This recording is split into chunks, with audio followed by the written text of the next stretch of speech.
the Offerman. We had Nick Offerman on here and we drank it with him. I'm fucking a huge fan. All He's the right, best. this is Where am I you. sitting? Right there? All right. Did you see his episode of The Last of Us? No, I did not. Oh my it's God, great. dude. It's unreal. He's fucking great. When he was doing his tour with his wife, my buddy worked for Live Nation, so they came through. He got me like the signed fucking thing that hangs up in my house. I'm a big fan.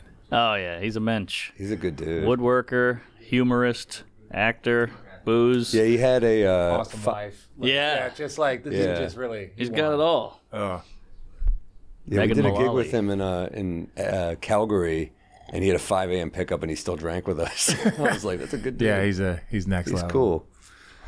All right. Do we drink on this thing or what? Yeah, we did a drink. Yeah. Okay. You're struggling, right? Are you? Okay? I'm struggling. No, but I'll have a little for sure. Yeah. I was on the road in Florida. Nothing worse than an urgent care in Dania Beach. I mean, really just fucking terrible. Yeah. I've never had worse. I had an Uber driver who was like, I'm going to urgent care, and he keeps taking me the wrong way, and I'm just like, I'm losing it. Oh, that's And then I go, he goes, you're going to urgent care, are you okay? And I was like, and I've got chest pains. He's like, chest pains, that's not good. I'm like, I know. Yeah. I'm going to urgent care. Right, right. I don't know what to do. Well, I mean, we're basically Throw it on, anywhere. right? We're recording, yeah. We're rolling, baby. We got I think our first athlete guest. Yeah.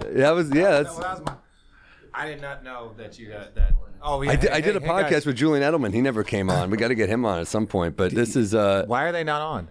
he's in L.A. I live in L.A. Good point. But you're calling a game here, right? Are you calling the Nets tomorrow? Well, I called the Nets yesterday for the Yes Network, and then I'm calling the game tomorrow for ESPN. With Phoenix? Yeah, the Phoenix. Kevin Durant's back. KD. I don't want to speak too soon, but Okay. Ben Simmons is back. You know, so we'll see. Yeah, he man. played well last night. He played really well last night. He balled last night. Yeah. It gets exciting. Are you kind of a Nets fan, or do you go Cavs, or what do you? Nah, who do you know lean to? what? Those are my two teams, right? Yeah. Won a championship with one, got drafted by the other, spent a lot of time there. So, yeah, I got some loyalty from two very medium fan bases. I wish it was the Lakers and the Celtics, but hey, you know, it is what it Well, is. the Knicks would. No, they hate we're me. hardcore. Knicks fans hate me. We don't hate you. That's what I heard. I'm familiar with Knicks Twitter 'cause I'm a Oh. big Knicks fan, and they don't hate you. They just love Kendrick Perkins right now, Yeah, but that's and they hate Stephen A. yes, which is doesn't? weird. Which is weird. It's not but that weird. yes, I don't understand because he's a Knick guy, so he does all this stuff. But But he trashes us, and it's like not me, one. baby. Like he trashed us for not going all in on for Donovan Mitchell, and then he did the whole narrative. I'll take some. oh, there we go. Come on, man. Yeah, we're really doing it. We're really doing it here. This is one of the brought the perks of Nick retirement. Offerman blend, which is Well, amazing. I honestly, I went to the liquor store right there. I don't even know where we are, but right there. And I was like, let me grab something. I went there. I saw it up there, and I was like, you got to do it. Gotta at that do point. it. you like a Cheers. PD Scotch? Hey. Yes, I do. I normally do it at the rocks, but you know, hey. We got We got rocks if you want any. God, these guys have everything. We're alcoholics.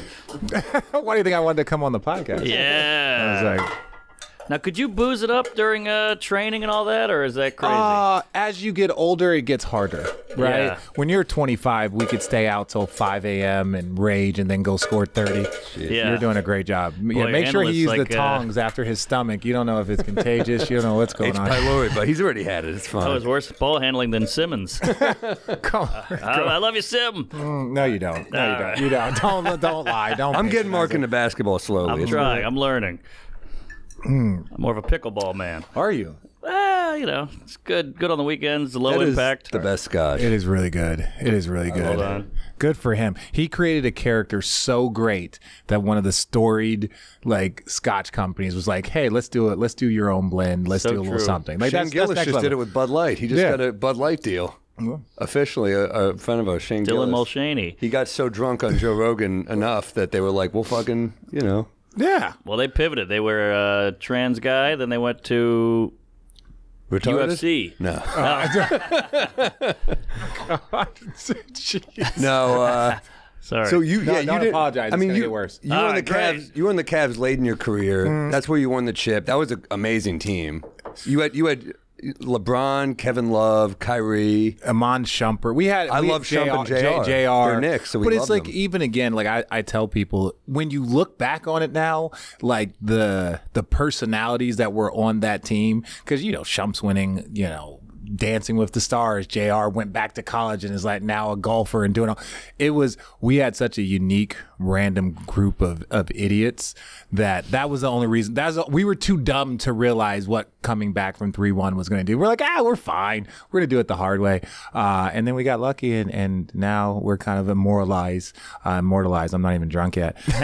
In the kind of basketball world. Hell yeah.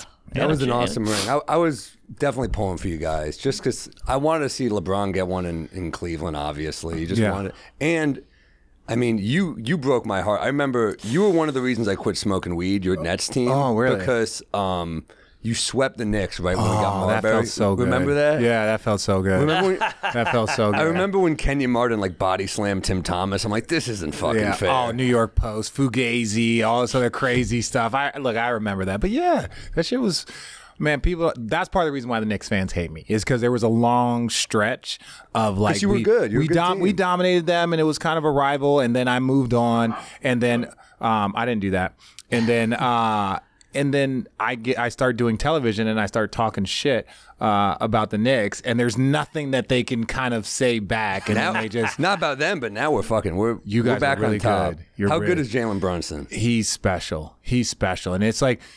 People, second round picks. Like, dude, look, Jokic, no one knew, but there's certain things that go. Draymond, second round pick. Brock Purdy, right? There's certain guys that you just put them in that fire and they understand in their skill set and they figure it out. And Brunson, he's special, bro. Like the Knicks, this is why the Knicks have a really good chance. He's on a smaller contract. Like he should be a max contract superstar type of guy. He will be next time. But you kind of have that window now where you can pay other superstars to come because that's where. Did you just say we said good chance? You mean to contend for a championship? No, I think this is a window for contending for a championship, right? Like the window now is slow down. It's like no, I'm saying in the next 2 years, 3 years. Brunson's young, Randall's young, your OG's young. Yeah. So it's like and the role players are great. Brunson's not making a ton of money right now. So now now they have more cap stuff and all this other thing that makes it harder. So him having a team friendly contract, you guys got a chance. He's the best Knick point guard of my lifetime. Maybe since Walt Frazier, which is crazy to say, but he's unbelievable. Well, you guys don't have a long history of great point guards. It's true. Really good point guards. Derek Harper, I grew up and I love Derek Harper. Stephon Marbury had a stretch there. But like we're talking about really good, elite, winning championship point guards. In my opinion, he's one of them dudes. I'm fucking pumped. Yeah. We're going to the game next week. Stavros, the guy who's on his shirt right there. But another comedian. Do you know Stavros? I do not. You know what it is funny is like I listen to Raw Dog comedy so much, so there's a lot of comedians I know their stuff, but I just don't know them by name. But yeah, I'll check them out. He's a great Netflix special right now. Yeah. So are you into comedy? I'm psychotic. I'm a fan about it. You know what it is? I feel that comedians are a part of the smartest group of people on the planet. Like that's me. Like I'm gonna compliment comedians. I'm gonna do this stuff because like look, growing up, I grew up with Richard Pryor. I grew up with Eddie Murphy. I grew up with Bill Cosby. Like one of the golden eras. SNL had like iconic cast. So I just grew up loving comedy, and it got me in trouble a lot in school because I really didn't want to do anything but play sports and then fuck around in class. So and then as I got older, I just started listening more and just started learning like Patrice O'Neal, Mitch Hedberg, right there, all these guys. Like we got Mitch in that one stuck. That one stung me a little bit because I had just found him. Right, it was because he was doing the comedy roast, and I just kind of found him. And I was like, "Yo, this dude is next level." Then the more you dig into, it, you're like, "This dude is fucking." Amazing. And then obviously he passed, and it was just like he's one of those dudes that's like if he was still around, like where he would be right now. Boom, I feel like he was right. Imagine him there. talking about Trump, talking about like trans and race and all that. That would be wild. He's special, and I listen to his comedy specials and stuff. So yeah, that's cool, I like Cosby's later work. Well, what's messed up about that is like my kids. I got two little boys, 7 and 9, and like. It's like, okay, well, what show can we watch that's not fucking cartoon? Yes, I watched The Cosby Show. I will say, I watched The Cosby Show. Look, there's not a lot of black families, and there are more options now. Like we watch Blackish, Edwards and all those guys. But it's like, I don't know. Or Anderson, excuse me. I was thinking Anthony Edwards. You watch this and it's like, eventually I'll explain to them like what this man did. But right now, like we'll listen to like the old Bill Cosby stuff on the way to school and shit like that. Yeah, I want to teach my kids proper sarcasm because I think it is a great tool for being able to deal with life. Because you can't always say the shit that you want. You can't always do, but sarcasm, that is a great tool. That's why you're good on TV, man. Because you have good word economy. I don't mean to hate on Stephen A. Smith, but it's like 5 minutes straight, and it's like he said nothing.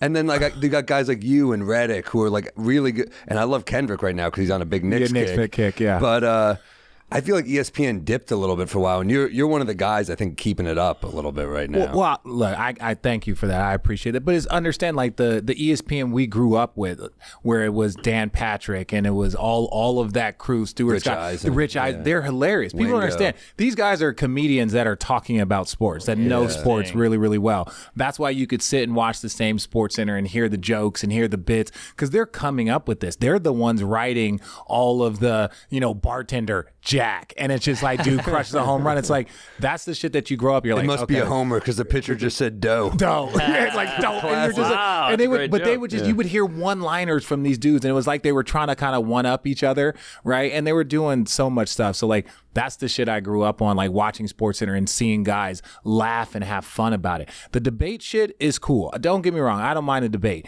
but anybody that's like, oh, yeah, it's like. If you really are an OG ESPN watcher and you watched it growing up, ESPN News, those dudes were cracking jokes. Yes. And then they got so big, then it kind of got, and now all of them, Rich Eisen has his own thing, Dan Patrick has his own thing, but these guys are just, they're hilarious. But my issue with the like first take type setup as opposed to like, NBA Countdown or like even, Inside the NBA, it's like kind of just dudes hanging out. That's why I love Inside the NBA. Yeah. Whereas it turned into like ISO ball.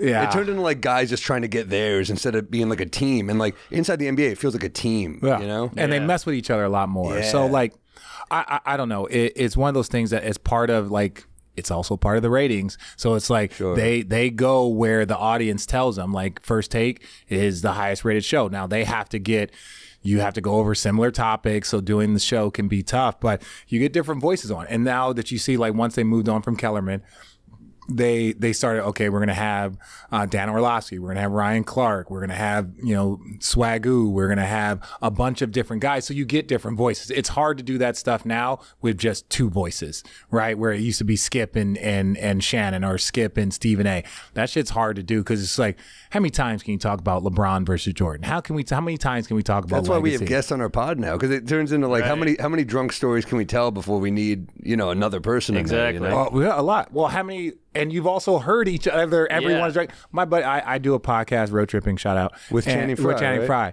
Ex-Nick. Ex-Nick. God. Yeah, we've had some battles with that one. But it's like, we were sitting there and it was like, he was like, oh, Richard, you've told this story. I'm like, yeah, Channing, we've known each other since we were 14. You know every girl I've made out with, every bar we've ever been to, like, everything. This shit ain't for you, bro. I said that to my girlfriend once, like, you're the only person I hang out with. There's going to be reruns. Yeah. Yes. I'm not going to write a new act every, No. And this is for the audience. The audience needs to hear the story. Does your girl get mad, like, when you tell her, no, I'm saying when you tell her a same story, she's like, you already told me, like, my girl will get mad, she'll be like, oh, you already told me that story. You must have been thinking about something. It's like, no, I just don't have any, I don't have shit else to say. Like, what else to say is like, hey, do you remember that so-and-so person and that? Yeah, we just talked about this a week ago. And it's like, oh, my bad. Yeah, your girl's like, you told me about that girl you made out with already. Yeah. Did you guys ever go hard at like a night out, like that Cavs team? Did you ever get drunk? I can't picture LeBron being like, we're gonna get fucked up tonight. You got to get drunk if you live in Cleveland. What else is there to do? That's a fake breath. Oh. I was noticing. I was like, is this a paperweight? No, sorry. Well, I didn't know it, and then it was like, okay, back to what you were saying. Yeah. We have the other one over there if you want to even it out. I'm more of a one boob kind of guy, right? Kind of a uniboob. Yes, you have to. Like that's part. You're playing basketball from September, October, all the way to May, June, and you got to. I will say this: like every athlete can say one of his crazier nights are after he had a bender. We landed in, I must have been like 26, 27 years old, and we landed in Toronto. we had a game, used to play early games. So we had a game probably at like 2:00. And my boy was like, "Hey, let's go out to Vince's club." Vince had a club in Toronto. I think it was called Inside. So Vince was on the Nets. Vince was. I don't think he was on the Nets. He was on the Raptors at the time, but they were whatever, just okay. So we go there, and we go to the club, and we're like, okay, we're just gonna have a couple drinks. We're just gonna hang out. It's no big deal. And so we're sitting there at the bar, kind of talking. And this one girl walks by, and it said like crazy. She had a shirt on that said "crazy bitch," and I was like, "Well, okay, a little redundant, yeah. Right, thank you." And I see another girl walk by. Now, again, I'm not calling these women bitches. These are the shirts that they had on. It was like wild bitch, and I was like, "What the fuck?" And I was like, so I see like next one says bipolar. Yeah, yeah. It's like just says bitch. That's all it said. So they all start walking by. And I was like, okay, something's going on. So I asked one, I was like, hey, what do you get? This is like a bridal party. What's going on? She's like, oh no, it's we're the Toronto Raptor dance team. This is like our Christmas party. Bartender, can I get 25 shots immediately?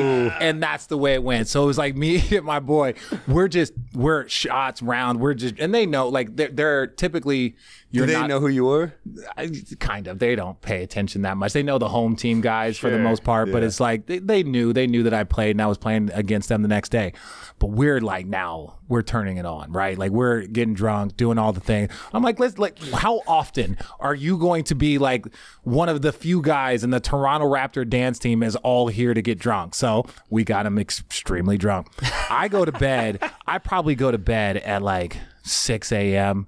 Right? Go to bed at 6 a.m. Did you take one of them back? No. I didn't take any of them back. I might have gotten a phone number or two, but it was like we were all going to be struggling the next day collectively. Yeah. When I tell you, the next day I have one of my greatest games. I have like 20 points in the first half. And I'm telling you, the game was an early tip. It wasn't like a regular serve at 7:30. You can go get some rest.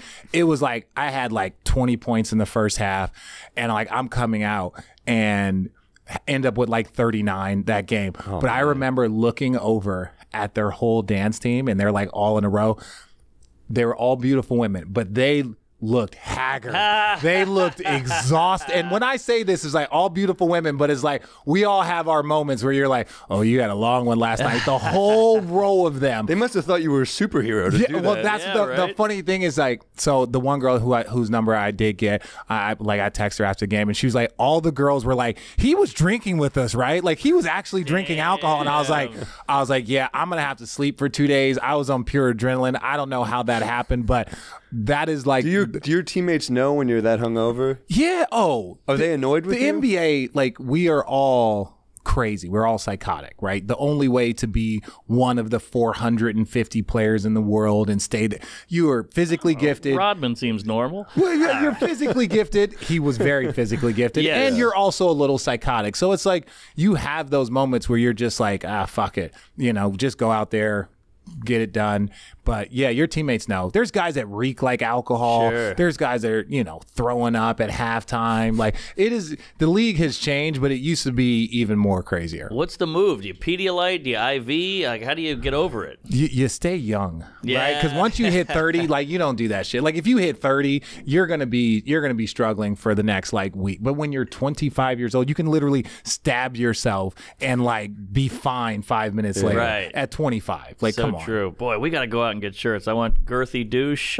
Yeah, but it was like honestly, it was that's one of my favorite that I can tell people stories from. That's great. I'm sure there's a lot you can't tell. There's people. A lot of stories. Were there Cavs nights though, where like you're like, do you ever see like I don't know, like JR seems like he would have our favorite story about JR as Knicks fans is a girl DM'd him for tickets, and he just writes back, "Are you trying to get the pipe?" And that got screenshot, and it was like a big thing, and that's where like people would go to games in those shirts. Yeah, like a T-shirt. You trying to get the pipe with JR? Kind of awesome. I love JR. He was a fan favorite in New York. So I was happy when he won one with you guys. JR is amazing. He's one of like the most talented, sweetheart dudes that you could ever meet. But he's one of those dudes that just was so physically gifted that like he was almost doing crazy shit just to give us a chance, right? Like JR, again, I'll never call out my guy, but some of the shit. I'll tell you a story. Yeah, I'll tell you a There we story. go. So The scotch is kicking in. Bron he's on a level that like most humans can't achieve. We're not talking about just basketball. We're not talking about physically. Like there's like a combination of like 5 things that he's just whatever on. But he could go out all night long, and not like drinking crazy, but just like drinking wine. We're hanging out watching games. We'll go back, drink wine, play more card. We'll be up till 3 a.m, right? Some of us have a level of responsibility. Some of us, we navigate this. Yeah. So the next morning, we'll get up, we'll go work out, do something chill. Then we'll get on our bus for shoot around. And I'm telling you, it'll like Bron would be right next, JR would be right next to Bron till the end of the night. Bron at like 10 o'clock, we're all on the bus. I am telling you at the minute it goes 10:01, we're like, yo, where's JR? Somebody call JR. And Bron's in the back of the bus. Let's go. Oh, he like, and I don't mean it in like in a harsh sense, but like, hey, if he got to learn a lesson or anybody got to learn a lesson, we can stay up and drink wine and we can hang out. But when that bus says 10 o'clock, the bus says, it's not like somebody got to go up and knock on a door or somebody got to go do any of that. I like that. It's like, no, we got to go. He can come out. You can come out, Rich. Everybody we can all drink wine. We can hang out. But when it's time to fucking go, it's time to go. We not looking for people. Men get left behind on this ship. And like, that's something that like, you respect it. Amy Schumer did that to me once on the road. That's what I'm I got saying. left at a college and I was like, where is I was drinking in the green room. It was my fault. Yeah. And it's like, hey, listen, bro, when it's time to go, it's time to go. And like, damn. It's a good leadership space from like, it lets everybody know like this like 10 If o'clock. the leader's on that shit, everyone's got to be Everybody's on that shit, right? Yeah. Like, oh, these motherfuckers leave me. I gotta set my alarm. Hey, Channing Frye, like knock on my door. Everybody make sure I'm good.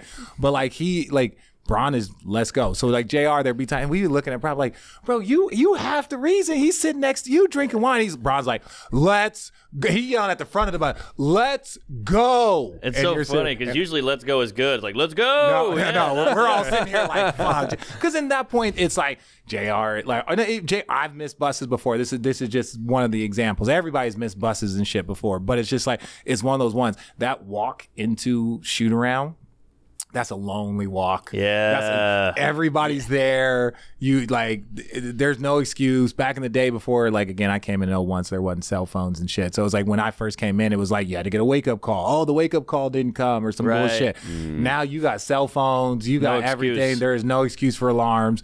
Like you get a text what time the bus is, what time shoot around is, and it's like you slept through all that shit. So God, imagine LeBron on Rosa Parks' bus. Let's go. I don't care. Sit in the back. that is. But hey, were you on the Warriors? The Warriors before the Cavs, right? So you play with Steph, you play with LeBron, you play with Jason Kidd. Yeah, man. And what's crazy is that like you have stories with all your teammates, but those are the only stories that people want to hear, like Steph and those guys. Sure. But they are Steph, Tim Duncan, Dirk. You play with Duncan too. Yeah, I played with Duncan. He doesn't want to remember that. It was a terrible. Let me go on record here. I think being a comedian, there's a level of asshole in you because you're always seeing it from that angle. He's one of the biggest assholes, really, in the funniest, Tim Duncan. in the funniest way. Like I'll just be doing a game. I haven't talked to him on the phone in 7 years. I'll just be doing a game. He hadn't texted me in 6 months, and he'll just say some disrespectful shit to me in the middle of a game, right? And then that's just it. Then I'll respond back to him. He won't respond. He won't. He doesn't like me. He just. But it's like he's one of those guys. Like if you want to talk to him about basketball, he's kind of like Jokic. He doesn't give a shit. But you want to talk to him about cars. He owns weird. He owns a car company or garage, some shit like 21 Motoring or I don't know. Anyways, he loves cars. He loves comic books. He loves video games. You talk to that shit about him, he'll talk all. So funny damn that day. Tim Duncan's like, I'll talk Mario Kart. I won't talk. He was like, hey, Rich, you want to come up to my room? I think he had just gotten like the new Mortal Kombat or some shit. So I'm like, I'm down, right? Yeah. So I go up to his room, right? And so we're playing. This fucker, you know how like you can get those like the books that have like all the moves and shit in them? Oh, yeah. He's like in the book like this. And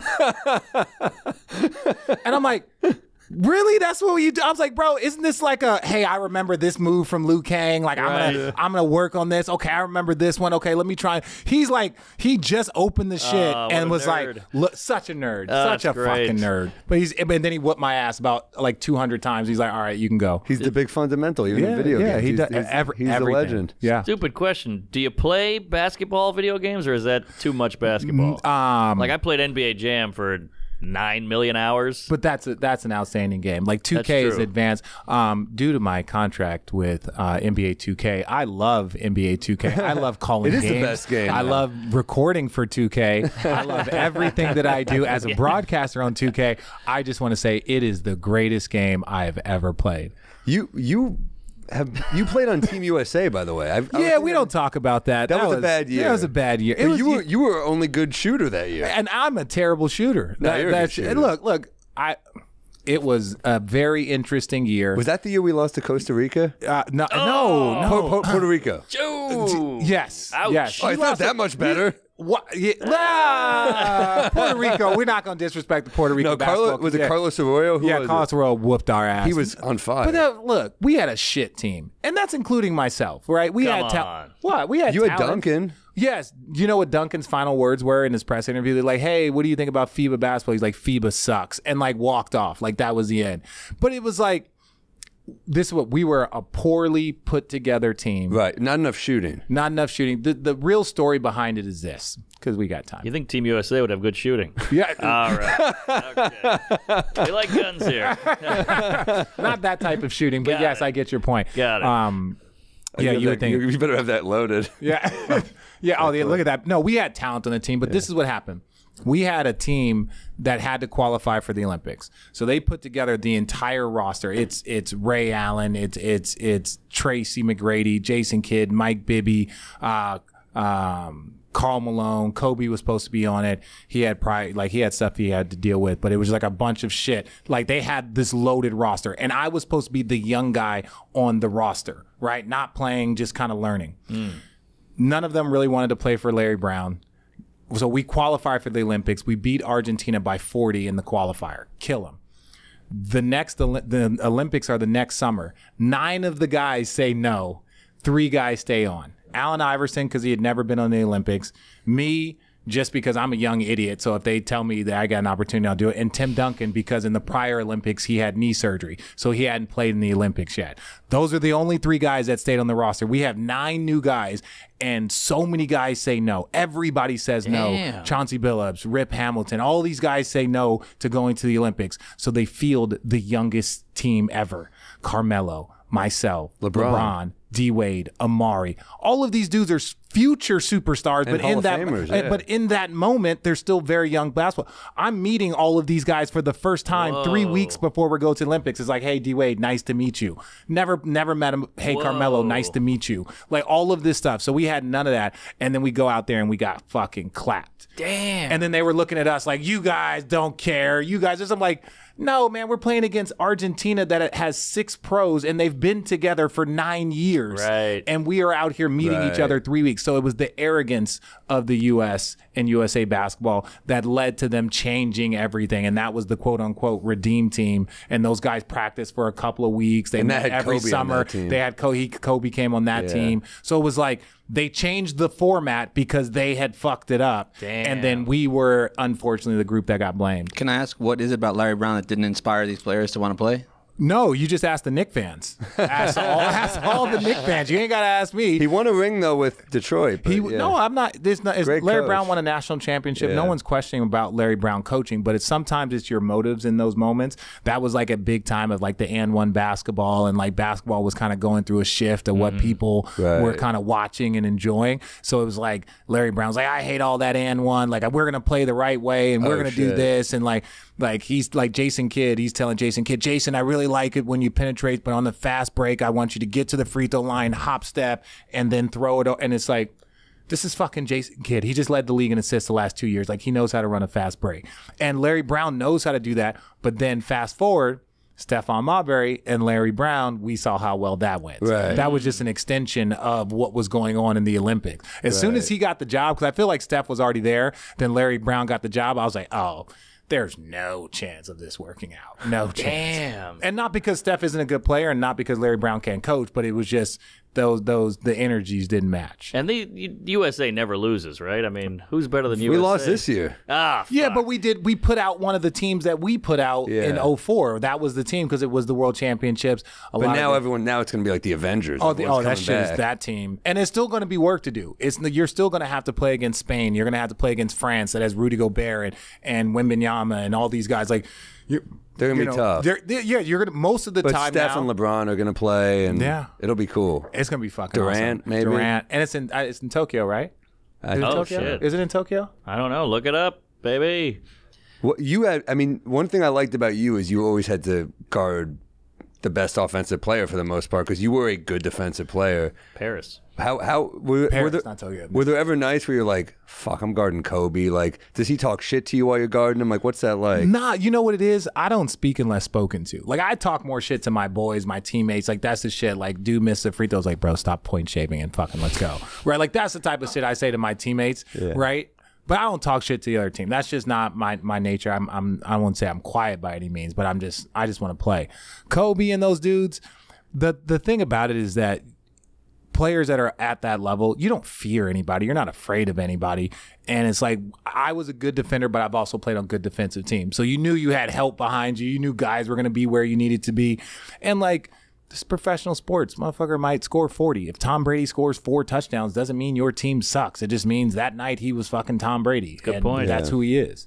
You know, so. But were there nights where you're guarding him where you're like, there's not much I can do? Oh, LeBron put a double nickel on me, put 55 up on me. And it was like, our coach didn't want, he was like, Scott Skiles at the time, he was like, listen, whenever the Cavs play well, it's because Mo Williams goes off for 20 plus, which was true. They're like, LeBron's going to get what LeBron gets. And he's like, we're just going to focus on shutting down. If like LeBron scores 35, like, and Richard, you're on solo. I'm like, okay, cool. Bron scored like 15 points in like a minute and a half because it was one of those days where like he just decided to hit like 5 threes in the first quarter. So he's pulling up from like he went.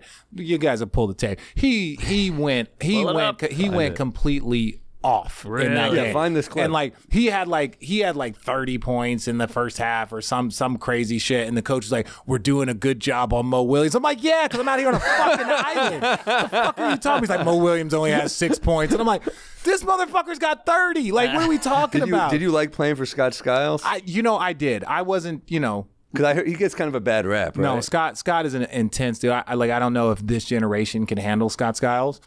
Why? He's just a very, very intense guy because he's a guy that made it. He's a guy that made it because of how hard he worked. Right. So he oftentimes demands that of people. And that's a great quality in a coach. Damn. The great thing about NBA is that, one, there's a game the next night. But like when you play against dudes like that, it's like, man, you tip your hat, and you keep it pushing. And you'll have one of those nights, Yeah. It comes around. Not now. Yeah, I'll have a night where I'm out drunk with the cheerleaders and I go for 40, right? And they're just Was there a party that's like, this is what I need? Maybe this is the secret to being good at basketball. I just get fucked up. No. You learned that in college. You learned that in college. You went to Arizona, right? Yeah, see, Arizona. With Arenas on the team? Arenas and Luke Walton. Are you cool with Arenas? What do you mean by cool? What do you mean by cool? Are you guys on good terms? No, me and Gilbert are never on good terms under any circumstance. I love Gilbert. Like, I wish him well, but I know that like he won't do well because it's him, right? Like, so it's like, dude, I wish you the best. Like, good luck. No, I'm joking. Gil's my guy, but like we grew up together again. Like, you start playing basketball against each other like 15, 16. You had other studs on that team, right? Yeah, man. I played with Jason Terry my freshman year. Oh my God. Michael Wright, God rest his soul, Lauren Woods, Jason Gardner, Jesus. Luke Walton. We lost in the national championship. To Batty Aiden Duke. Yeah, we don't discuss that shit. We don't discuss that shit. Yeah, we keep that. Stupid question, Most likely. You're the first professional athlete I've ever spoken to, except really, I sold Michael Vick a dog. But I, wait, really quickly. Was this pre or post? Because now he's not allowed to own. So like, you got to be careful. You could be implicated. Is he not allowed to own dog? I think that was part of his parole. What if it's like a Chihuahua? You're not going to dogfight a Chihuahua. What? I guess you could. Well, look, they are sort of ones that. Never mind. Look, I don't know anything about nothing. Yeah. Same. Continue. So it's just a goof, but legally we're going to dissect that one. Illegally, it's just yeah. But we're comics. We go on the road. We've done Netflix, all the Tonight Show, whatever. I can't sleep the night before a big thing. What you have to have sleep just in order to play and all that. What do you do? How do you get in the mindset? We take a lot of naps. Like athletes are that's the pregame nap is like that shit starts when you're like 15, 16 in high school. Like you go to high school if you got a varsity game, you go home. And, I had to catch a city bus, but like you catch city bus home, take a nap. Right, eat a little something, take a nap. Then you have to have your highest level of energy at 7 o'clock at night. Right, like your energy, as a comedian too. Like you guys are going on stage at 10 o'clock. Like we're nighttime coffee. Yeah. You're like, I got to be amped up late at night, like 'cause that's when I'm performing. So like you start doing it in high school, like taking naps before games, waking up, going there, getting there, middle of the JV game, and then getting ready for your shit. And that just kind of stands true. Most basketball games are at 7:30 at night. So we'd finish school in college, go back, take your nap, wake up, get there at like 5 o'clock, start. When you become a professional, that's all you have to do. So we have shoot around at like 10 a.m., which is like basically you fuckers aren't going to lay in bed all damn day and drink all night and then sleep all day. So they do like a shoot around. It's like a light practice walkthrough at 10 a.m. Bus leaves at 9:30. And trust me, bus leaves at 9:30 if you're with Braun. Let's go. Right? So you do that. You come back, have a team meal, eat whatever they have it in the hotel. Is there a hierarchy at the tables when you do a team meal?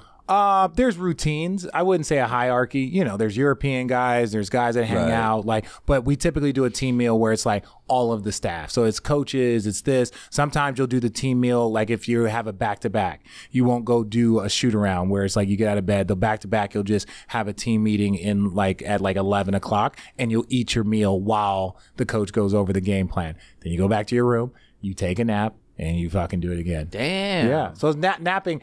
My wife found it strange when I was still taking naps. Like after I retired, I'm like, this is just ingrained at this point in time. Like I need to take a nap every single day in my life. Right. Yeah. I'm with you because my wife's like, you sleep in all the time. I'm like, I go to work at 11. Yeah. I'm working at 10. Then I'm out till 2. Whoring.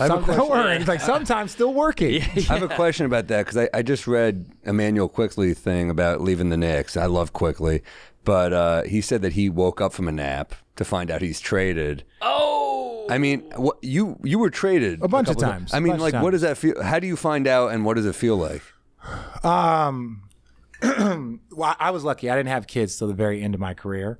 And so it's harder when you have kids. Right. Like when if you have a first and a third grader, then families have to make a decision. Do we want to create stability for the kid or for the family? Do we have to leave? Like, I think it was like Chris Paul hadn't lived with his family for like a couple years because he was bouncing around teams. And that's the part that gets hard. I was lucky that wasn't my situation. But, I've woken up from naps to like I forgot it was like during the summer, a bunch of my boys were at the house. So I was like, hey, I'm about to take a nap if we're going to go out tonight, whatever. I wake up from the nap to find out I got traded to Utah. Like, those are the things and my boys are like, yo, you just got traded. And so like, and it wasn't like, I wasn't playing much. I was kind of hurting at the end of my career in Golden State. So they wake me up and get traded. And I was like, all right, let me get dressed. Where are we going? Like, it's like, it's just a part of like, you're not like scrambling. Like they have a million systems. You're making plenty of money. It's just like, okay, well, where do I want to live? Were you on the block or anything? Or were you just, was this out of nowhere? You're always on the block. Yeah. You're always on the block to a certain degree. Like when I got traded from the Nets, I played for them for 6 years. I had my career high in scoring, and they just decided that they were like for like nothing, right? For Yi Jiaoying and Bobby Simmons, and I just averaged like 23 points a game. They messed that one up. I think history has shown that one, but that's just part of it. Why were they? What were they thinking? They weren't. That's why they all got fired shortly thereafter. They all got fired shortly thereafter. Yeah. So and then the Nets started off 0-18 like 2 seasons later, and it's like, there you go, idiots. But don't you get to meet the new players? That's a lot of work. Yeah, it is. You have to meet the new guys, but some of the guys you get to know. It's harder getting traded in season, like around the trade deadline.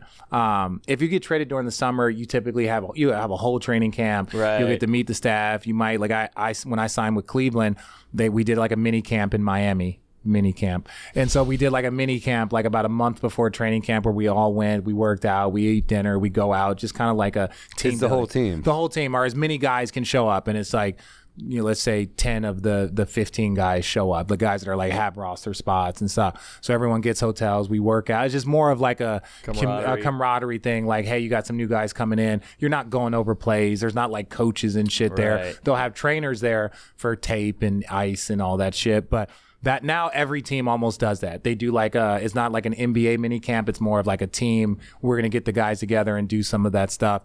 Because you get guys that show up like Dame Lillard, like this dude shows up right before training camp, doesn't have an opportunity to do all the things that you need to build into the season. Damn, that would be hard for me. And then you got to live in a shit city sometimes. What do you mean by shit city? Because you got to understand, the minute I start talking about shit cities, I have millions of people that lean in. Like, if you dare say, I don't say shit cities, but there are cities I go. We're on the road every week, and I'll be like, "This is a cool city. I wouldn't want to live here." That's how I feel most places. Yeah, there's a lot, but when they're paying you millions of dollars, that's where it's like, this is all right? Look, cost of living is low in Utah. Cost of living is low in Milwaukee. I like Salt Lake City. I think it's a nice city. Salt Lake City is a great time. Milwaukee, look.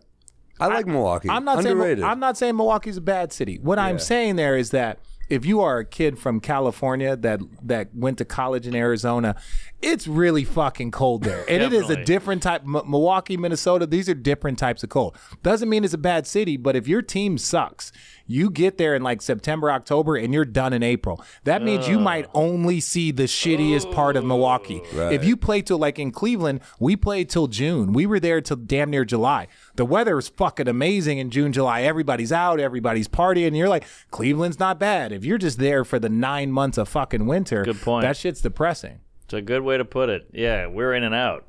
That's true. What is your favorite city to go to? Woo! Well, there's great comedy towns. Like, for some reason, Denver, Phoenix, San Francisco. Madison's a great comedy town for some reason. Austin. Mark always says a blue city and a red state is a good comedy town because you get a little bit of everything. Oh, I didn't think about that. Like Lexington, Kentucky just happens to be a great comedy town. What about like a red city in a blue state like Newport, California?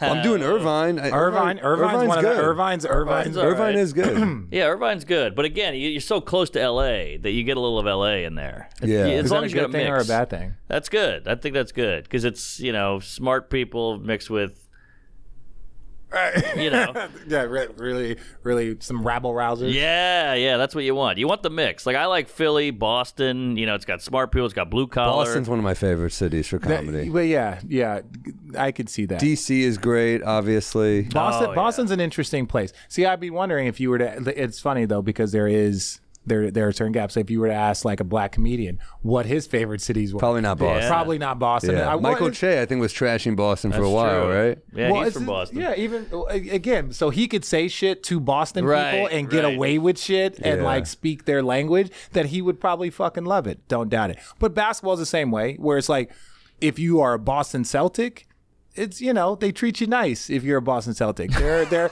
if you're not a Boston Celtic, the Celtic fans, and they are amazing. They are some of the most intense and aggressive fans. I was out. We played them in the Eastern Conference Finals, but I was young. So like all who was on that team? Was Pierce, Ray Allen? Yeah, Pierce. No, it wasn't Ray Allen yet. It was Pierce, Antoine Walker. It was that group. So my boys were going to Assumption College in Worcester. Worcester. That's where they were. That's how I used to pronounce it too. Worcester sauce. Worcester. Yeah. So I had some of my boys that went to high school. So like literally after the game, they would come and pick me up from the arena. I would just walk out. I'm 21 years old, so I'm like, where's the dive bar? Where's the frat house? Like that's the shit I want to do. So we're going out and it's just chaos in the streets. It's fun. We're having a good time. And just, I'd never forget, like, it was getting late and some dudes were trying to, like, start some shit. And the fucking cop comes over and yells at me. He sees these dudes, like, I'm like, bro, I don't want no smoke. And the guy was like, get out of here. You're a fucking target. Just get the fuck out of here. You're a fucking target. You're a fucking target. You're causing this fucking problem. I'm like, sir, I'm not, they hate me because I'm on the other, I'm not doing anything. He's like, get the fuck out of here. And I'm like, why is the cop yelling at me right now? And I was like, I'm in Boston. I should just go. Don't ask questions. Just go. Does Boston have a bad rep amongst players? Or like I guess you said it. Like it's cool to play for the Celtics. Their fan base is crazy, but it's probably not a free agent hotspot for a black player, right? Yeah, no, it is a free agent hotspot because it's the fucking Celtics. So like to get an opportunity to play. Now I won't give all of their fans a bad name. It's just like Raiders fans. Not all Raiders fans are crazy. Most, but I'm saying it's like you just you look at a space as like. We have security. We were playing there again. This is before I was playing there in the early 2000s. So this is before the camera phones where everything is being recorded by everybody. And it was like we were sitting on the bench and the motherfuckers were throwing pennies at us and shit. But you're throwing pennies from 30 rows and like these motherfuckers are throwing pennies at us. And we look back at our security and he was like, we were like, yo, man, they throwing pennies at us. He's like, fucking duck. I don't know what to tell you. It's like, what are we going to do? Stop this game? What are we going to do? Are they going to find? No, like Celtics fans are going to rat out who's throwing pennies at the back of our heads and shit. Yeah. Are you getting that as a Jew? I'm picking them up. You're picking them up. But you can say that. My roommate in college was a 6'9", just big farm white boy from Tennessee, and everywhere we went, people were starting shit with him. Just because they're like, this guy's 6'9", I'm threatened, I'm intimidated, fuck him. Were people starting shit with you? No, I was a little twink, I was just a girthy douche trying to make it in America. We're gonna get you that shirt. I will get you that shirt. Please. What is this? girthy twink? Girthy twink. Oh, the girthy. It's a little curveball. Even Twink better. douche. Yeah. Twink douche. Yeah. So he got fucked with all the time just because he was tall. Were there cities where you're like, we're going to Miami, we're gonna party the night before? If there's a hot city. Well, so I lived in New York when you played for the Nets, you lived I lived in New York. I lived in Tribeca. Hey, nice. Yeah, they were paying me way too much money. I couldn't live in Jersey. I was like, and I love Jersey, but it was like you'd have to go to like Upper Saddle River. You'd have to go like deep into Jersey. And I'm like, you don't have to explain it. I was like, that's the wrong way from the city. Okay, I just got to make sure I'm loyal to my people. Yeah, there's some great fucking cities like Toronto. Amazing. Love Toronto. Toronto is one of the best cities in the freaking world. Yeah. The food, the people, the energy, the fans. The fans are just happy. They're just happy to see a performance. They support their team, but it's not like vile hatred coming. But they're standing up the whole time. They're excited. They're that. Toronto's one of the top 5 cities, but it's all personal preference. Like I like Miami. I like what are your Chicago. top cities? For me, I think Phoenix. Because I'm from Phoenix. there. Phoenix, that's where I'm from. A little hot, but we're playing there in the winter. So you come from Jersey, you land in Phoenix in December and it's 80 degrees. Right. You're like, okay, this is I'm nice. always pumped to go to Phoenix. Yeah, Phoenix. I would say Chicago. I love Chicago. Great city. Filmed my last special there. So did he. Something about Chicago people. The people just, they want to drink a lot. Yeah. They want to eat heavy food. That's all they want to do, right? Yeah. And so, but I would say Miami, Chicago, Toronto, New York, and LA. Those are the cities for me that I would be like, Are you based in LA now? I'm based in LA currently. Currently, but do you think you would move back here if a job? Yeah, I think. Switched it up? Yeah, when's this air? 2 weeks. Yeah, there's a high probability that I could be doing some things here.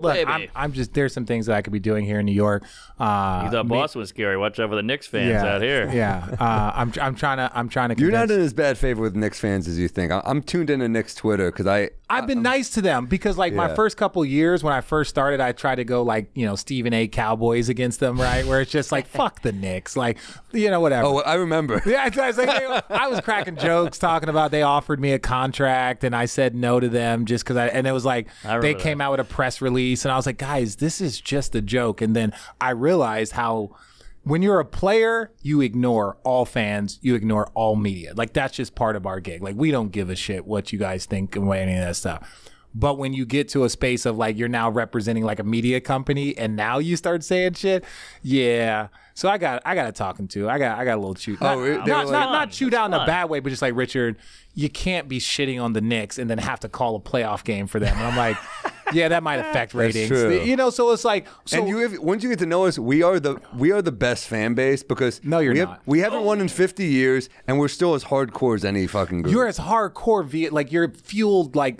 the dark side, like via hate, right? No, It's that's like, not true. That is 100% No, true. that's what you're hearing because you were fueled by hate when you were doing this. We're not fueled by hate. Exhibit A. Exhibit. As an organization, as like the players that play, I don't hate the Knicks. Their fan base is rude. They're the most. I'm a Knicks fan. Am I rude? Yes, yes. You do a podcast that says I like I might be drunk or we might like. But we're good drunks. You're great drunks, but like. So we're not rude. Yes, but put you in the stands right now. What would be happening? I was at a game a couple weeks ago and I was screaming at Tony Brothers. He made a bad call. And you hit that woman. But that's fair. That you're just a part of the NBA community if you're yelling. I'm at not saying Brothers. anything. No, I'm a good fan. I think. I heard him shouting the N-word. No, that was not. He looked familiar. He looked familiar. You were just wearing a hood. No, I was. Hold on, one sec. There Let me we get go. that- Hey, there we go. That No, was him. And he's wearing that shirt too. I was screaming. It was Knicks Rockets, and we torched them. It was a great game. Yeah, look, the Knicks are good. So this is the thing that I think Knicks fans have. They're like, we know we suck. We don't need constant news coverage telling us we suck. And I like to give them constant news coverage telling them. But when they got good, look, I'm not a Knick hater. When you're good, we have to talk about you. We have to talk about the Lakers, the Knicks, the Celtics. We have to talk about them. They are, if you talk about the top 6 teams that have, and the top 10 players, right? The top 6 teams and top 10 players are 80% of the NBA fan base. That might sound weird, but if you are the Charlotte Hornets and you don't have a star, your fan base is really, really small. That makes sense. Kevin Durant has a big fan base. Phoenix Suns has a good fan base. So we're going to talk about them, and that's what our ratings, and that's how the shit is done on television. They're like, oh, you always talk about the same teams. Well, is your team classic? Are you guys have a chance to win a championship? Do you have a superstar? If you don't, what are we fucking talking about? Is Jalen Brunson a superstar? We'll find out. Ooh, baby. I'm saying yes. I think he's got the goods, man. I think he's the best little guy since Iverson. He's in the conversation. This is when I say we'll find out. There are 6 guys currently, right? When all that 1A, 1B stuff, I get it why people try and classify just to give context a lot of times. My thing is this. There are 6 guys that have led a team to an NBA championship. Giannis, Jokic, LeBron, KD, Steph, Kawhi.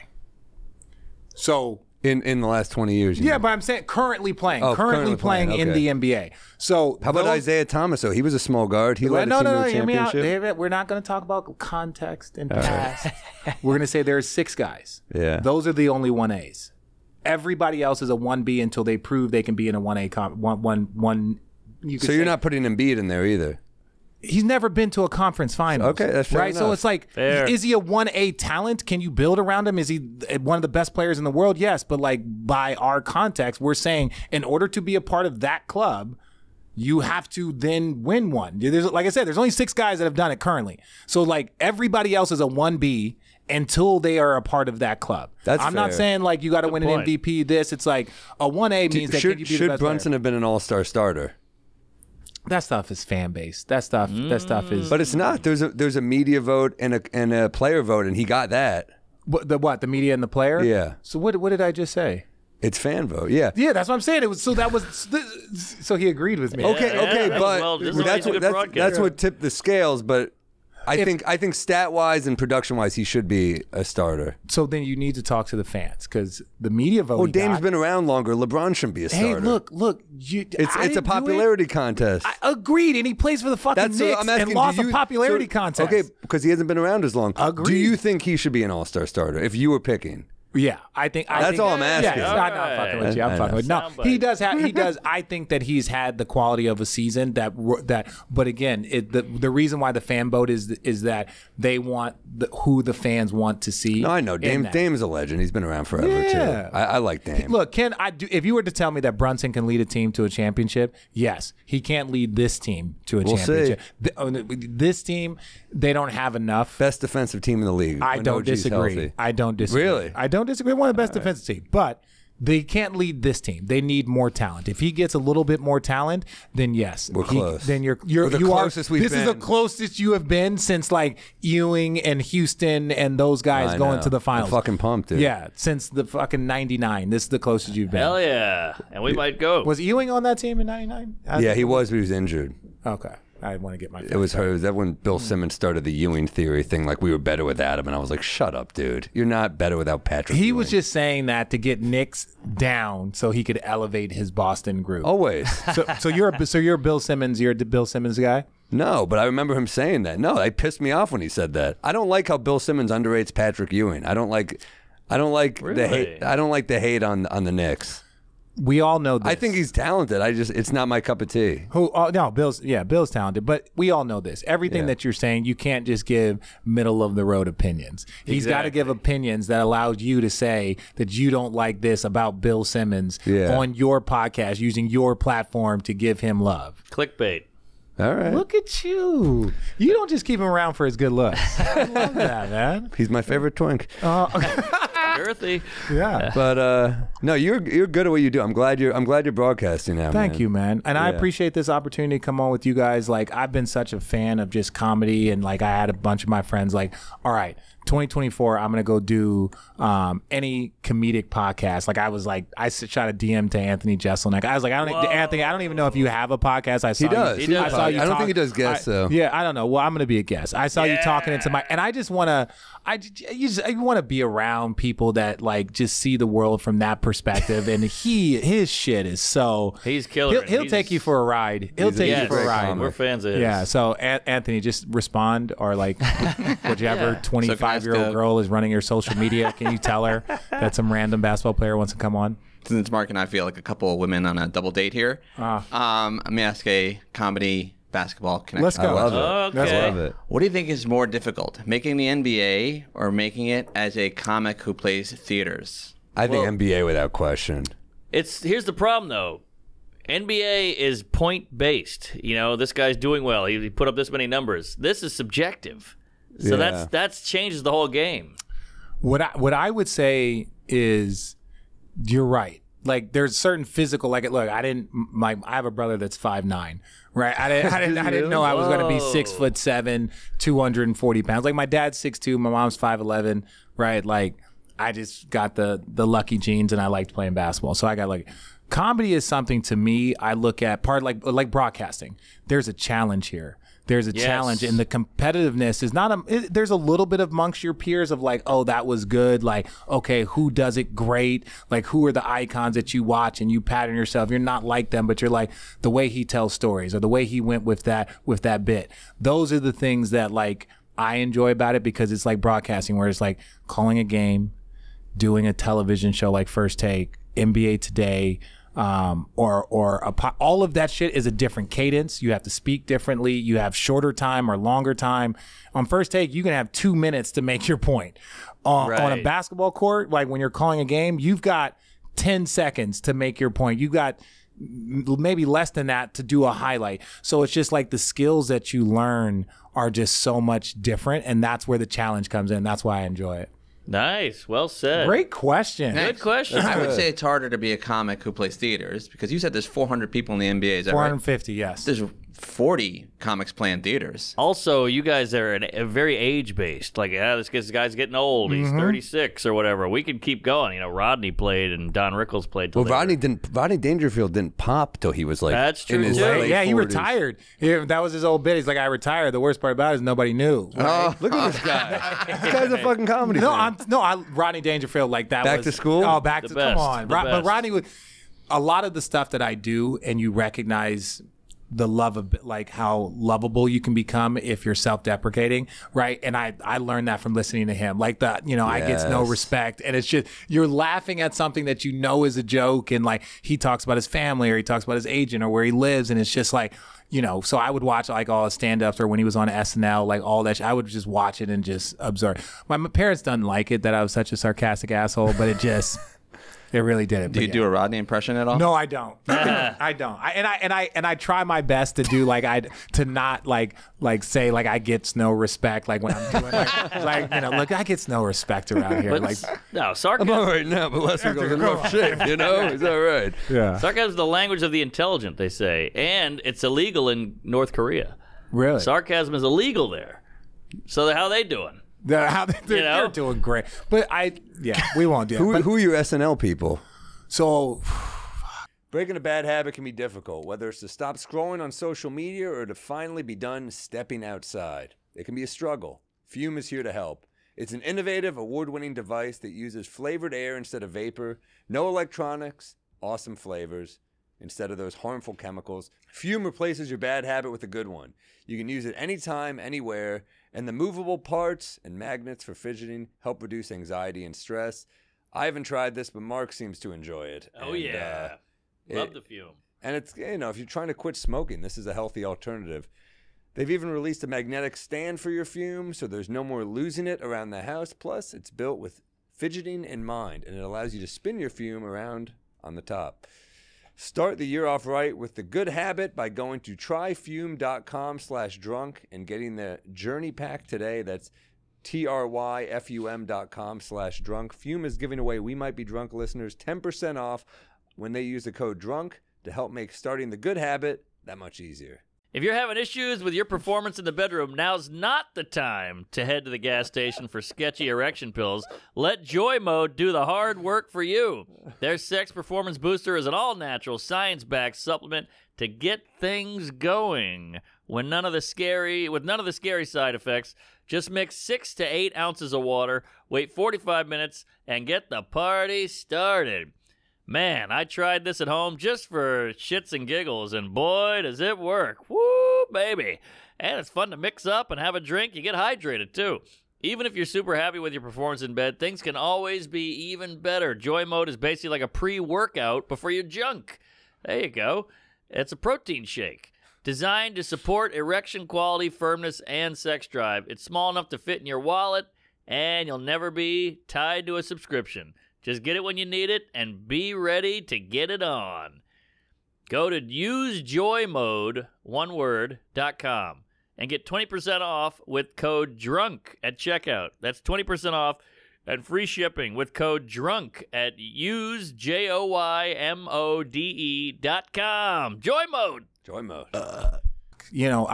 I remember they came out with the original SNL cast, that first season of SNL. Yeah. I've watched that one over because it's had George Carlin, it had Richard Pryor, oh, right. it had some You're like a real an old school comedy. Well, because it's you watch all the stuff that you grow up on, whether it's National Lampoons and all that stuff. So then you go deep into it and you're like, oh shit. And so then you go and watch, okay, who was on sale on iTunes, the first SNL. You're like, and then you see who's on it, and you're like, yeah, I want to see. And that's the one, remember, where Chevy Chase and Dan Aykroyd, where he's interviewing him, or he's interviewing, no, it's Chevy Chase interviewing Richard Pryor, and they're doing word association. The best. And you're like, you can't do that now. God, but it was in that moment, you're like, this is ballsy, groundbreaking, innovative. I wish you could be shocking more on SNL now. It's tough. I think they've pulled the goalpost in a little bit, especially on network TV. But on network TV, to an extent that it's crazy. Well, I follow DL Hughley on Instagram, and he posted a thing from In Living Color, which is a show I used to love as a kid. And it was great. Just seeing it, I was like, oh my God, I can't believe this was on Fox. Yeah. It's Jim Carrey at a desk, like a David Letterman thing, and a white lady is in a full khaki thing, like a zoo worker, kind of animal expert. Yes. And she's got Tommy Davidson on her back, as if this is the animal I'm going to show you tricks with. And they give him watermelon. And he's like, oh my God. And then Jim Carrey's like, wow, he loves it. Oh my God. And it was killing. And it was so funny. And obviously, it was on Fox, and it was great. And as a kid, I'm like, this is the comedy I watched growing up. So when you yell at me about being offensive now, I'm like, look what I was raised on. Bro, my number one show, again, I buy stupid shit on iTunes. My number, still to this day, is Married with Children. I watched this. We used to love that. I watched Married with Children, and it's it is He hates his family. Yes. He hates himself. But he hates his job. hates himself enough that you kind of like the first. By the way, such a loser. the But he's first line that content. gets, But he's still content. the first he still line that comes gets home. anytime he walks in. A fat woman came into the shoe store today, and it gets an applause break. But he's laughing. Yeah, We're laughing. but that's what It's funny. But you It is can't. But funny. that's the thing. You can't even like those jokes are like stuck in time, right? So it's like you watch this, and it's like Kelly Bundy. They just Exactly. like Christina Applegate. I was like the same age as her, and you're watching her like she was so hot. She's Oh, so yeah. course. like Oh, yeah. she's one of my favorite actresses. And of the all brother, time. David Faustino, is he's great. fucking They're hilarious. just but just the neighbors gold. and all this shit, and it was like they were the no ma'am that they Yes, started. yes, they the were club. like politically incorrect on purpose, even then. Yes. And this shit now could never go, but we still got it. Like it's Yeah. like now it's like stuff you have to like sneak in your Yes, house the and watch internet. and laugh. But man, it's amazing. Yeah, it's almost like prohibition. You know, it's Yeah. like I'm going to do it like behind closed doors. Yeah. No one will see it. Yeah, exactly. Well, I think everything has a good idea. Like, hey, let's be more diverse. Let's be more inclusive. It all starts good, and then it just gets way too overcorrected. Like All in the Family. This is a show about a bigot who's hilarious, and the whole show is like he's the idiot. Yes. You know, he's like, this fucking Pollock came into my house the other day, and everybody's like, whoa, and he's the punching bag. Yes. But those people exist, so why not make fun of them? But that show also launched the Jeffersons. That's right. So it was like you had a person that was a bigot that he was the punchline, and then all of a sudden it's like it launched one of the most, successful like black shows out there. Totally. By the way, he was a bigot too. Yes, he Jefferson. Was he really? Jefferson, yeah, Yeah. he hated white people. He hated white people. hated white What's people. his name again? Who created the show? Who just passed Norman away? Lear. Norman Lear. Yeah, Passed he away at created like every 100. show. Yeah, Every he show. created Yeah. every show Good back times. there. What was it? WKRP Cincinnati. I kid you not. yeah. I bought the first episode. Just Get 'cause outta here. I kid you not. Just because I wanted to hear the song. Oh, that's I hilarious. was like, yo, I remember this shit, and I just, it actually wasn't that bad of a show. I watched the first 2 episodes. I watch a lot. I got a lot of time. Yeah, you're on the road. What's your routine when you're like you go to a hotel probably usually? Yeah, right? I try and stay out of trouble. I go to a hotel. I watch a lot of old shit because when I What else do you watch? so I watch a lot of daytime old stuff. Like I didn't watch like I was black. I grew up in Arizona. I wasn't watching like King of Queens and Everybody Loves Raymond. I wasn't. But all of a sudden, nap time, you get back to your room 12. You're in your room from 12. Bus will leave at 4:15. So you're scrolling through television. I've watched every movie. I've seen everything. You're like, what's this King of Queens shit? What's Right. this? And so like I never watched it growing up. So all of the episodes were new for me. I used to watch like Yes Dear. I used to watch anything that was on TBS or TNT. I used to just fucking crush through it.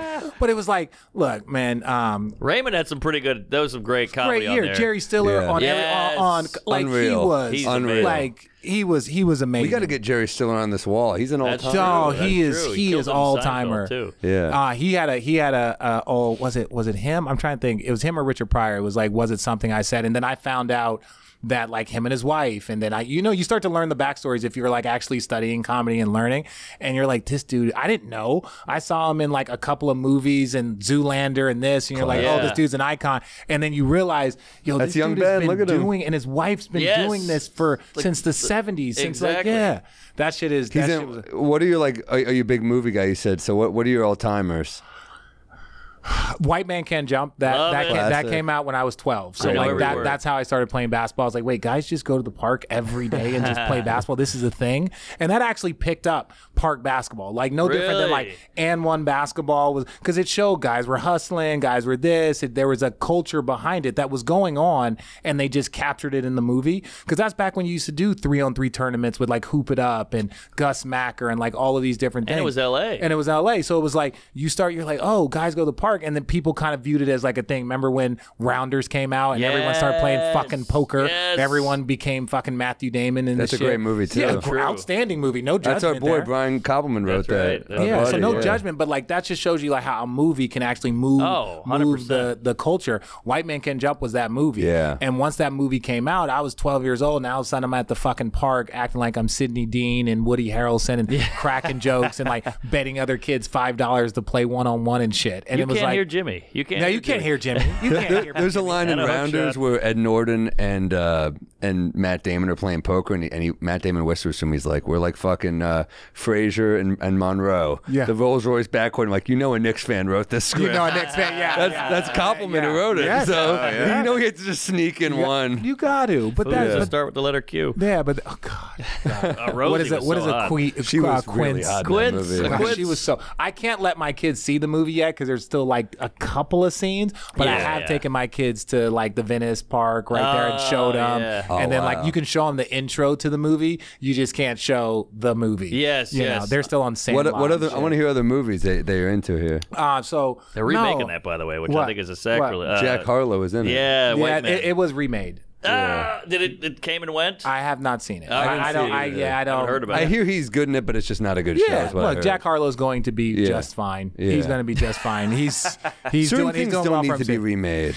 Well, it's also the context of how you remake it, how you tie it together. That's the thing. And it's gonna be more toned down. It's gonna be more PC. Yeah, it's gonna and ruin it. yeah, These are street guys. I'll give props to the new Ted on Peacock. They go fucking hard. Ted's awesome. But they're based off of Yes, off the movie. But I know, but you'd base. think sometimes that they have to tone it back, and it's Seth MacFarlane, so he's like, I don't give a shit. Well, and it's streaming. There are certain people and groups that cannot be canceled. Right. They've given up on South Park. You can't cancel them. No, you can't cancel Family Guy. They have said offensive shit, and they are the ones that are grandfathered in. So for him to do Ted, and it's like, what are you gonna do? Like, gonna cancel like Family Guy that's been on for 20 years? You can't do that. South Park, Book of Mormon, like you can't cancel. There's nothing that they like. And Team they also America, blend in heart so well, where you're like, Book of Mormon's like kind of sweet on top of being so fucked up. Oh, yeah. That's what those great 90s comedies had. Like, we talk about Something About Mary all the time on here. So good. Because they were able to, like, make you, like, the premise is he's stalking a woman and you're rooting for him. Yeah. Yes. I mean, that's because you know he's a decent guy. Like, they knew how to put the right amount of heart and the right amount of fucked up jokes.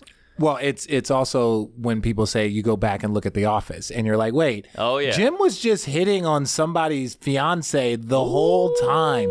That's all he was doing. Good point. And you're sitting here the like, fiance sucked. Yeah, he did suck. And so, but they had to make him shitty. If he was a great guy, they'd be like, Jim's the asshole. So they make him shitty on purpose.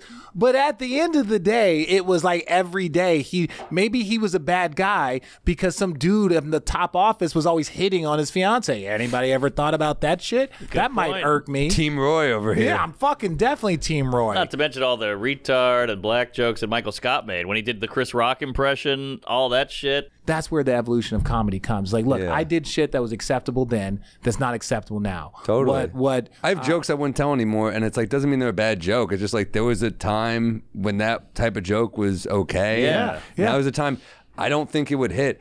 It is interesting. Like, Mark and I talk about this all the time. We'll be on the road, and if the crowd's really young, I was just in Madison on Thursday. They do like a college night, so it's all the young people, and man, I could just see the fear. Like, I'd go into a premise, and I'd be like, guys, have I steered you wrong yet? Yeah. Trust me, I got this. Work. You got to do a lot. But in Aziz Ansari, in his stand-up, he talked about that. He's like, look, I did a bit about R. Kelly shooting light and cum out on the entire crowd based off of like him saying it. So he's like, I can't do that now. He was like, yo, things have changed. He talked about, I forgot what his little nephew that he had in his bit. He was all the things that I was talking about my nephew, I can't do that now. At the time, it's acceptable. When we find out that R. Kelly's a pedophile, I can't do... Well, it's like we always knew R. Kelly was a pedophile, but he's like, now that he's been convicted, I can't do that joke. So I think, you can't come self-righteous, but you also have to own, like, at the time, this was somewhat acceptable and maybe edgy. Now it is beyond offensive, and I understand that and accept it. But I'm not ashamed. But it also, guess what? Things swing back, things change. That's true too. You know, I mean, you're talking about loving watching some of these old shows. I mean, there's not going to be a show where Al Bundy talks to his wife like that anymore. God, but that's why it's refreshing, and that means maybe that will come. Maybe that type of show, maybe there will be an appetite for that at some point. There is an appetite, but we all have to suppress it. The people that would have to suppress, in my humble opinion, you have to. Now, when I say suppress, I mean it in the sense of like, we can't be like writing the networks, where's the next Married with Children? You're just like, I hope somebody can figure this out. Roseanne came back and it was killing. It was good. It was killing. But I feel like it was grandfathered in, right? If they were to do a reboot of Married with Children and what's his name? Ed O'Neill. Ed O'Neill decides to do it. By the way, it's really hard when you're talking to people and they know him from Modern Family, which is an outstanding killer show. Outstanding show. But you're like, no, that's Al Bundy. He will always. He's great in this show. He's amazing, but he'll always be Al Bundy. But certain things get always landed a hot wife too. I love that Katie Seagal was really hot, and he was just like miserable about fucking her all the time. All the time. Yeah, but I think that was a prelude to what life really is. That's that's sure. You know, it's like you can't stand him, but he never strayed. He never did anything wrong. He would always look at boobies. He would always go to the strip club. He would always do all his things, but he would like look at girls. And then he would show him running in the house and grabbing her and running upstairs. Yes. And you're like, you guys are really writing in a story of him like imagining another woman while banging his wife. Like I remember they had a nanny. They had like a nanny or somebody that was like a backpacker staying with them, smoking hot. They had like Mila Djokovic. Like they had so many hot people on that show. So there was like a nanny staying with them, and every time like Al would look at her, or look at the nanny, he would like go upstairs and like wear Peg out, and then it was like Peg kept trying to get her to stay. She was like a that's backpacker, hilarious. and she was like, no, I want you to stay. I want you to stay. That's great. And you're like, this shit is next level. That is edgy for network TV. That's crazy. Well, Fox was still building and growing. You know, that's when they were using In Living Color, which we now know Rupert Simpsons, Murdoch. Family Guy. Like they know how to use they're like, hey, we're gonna give all the black people a bunch of content, and then we're gonna take it away once the network is established. You guys can read that. That's what they did with Martin and In Living Color. They and brought all that black stuff. people back with Cops. They did.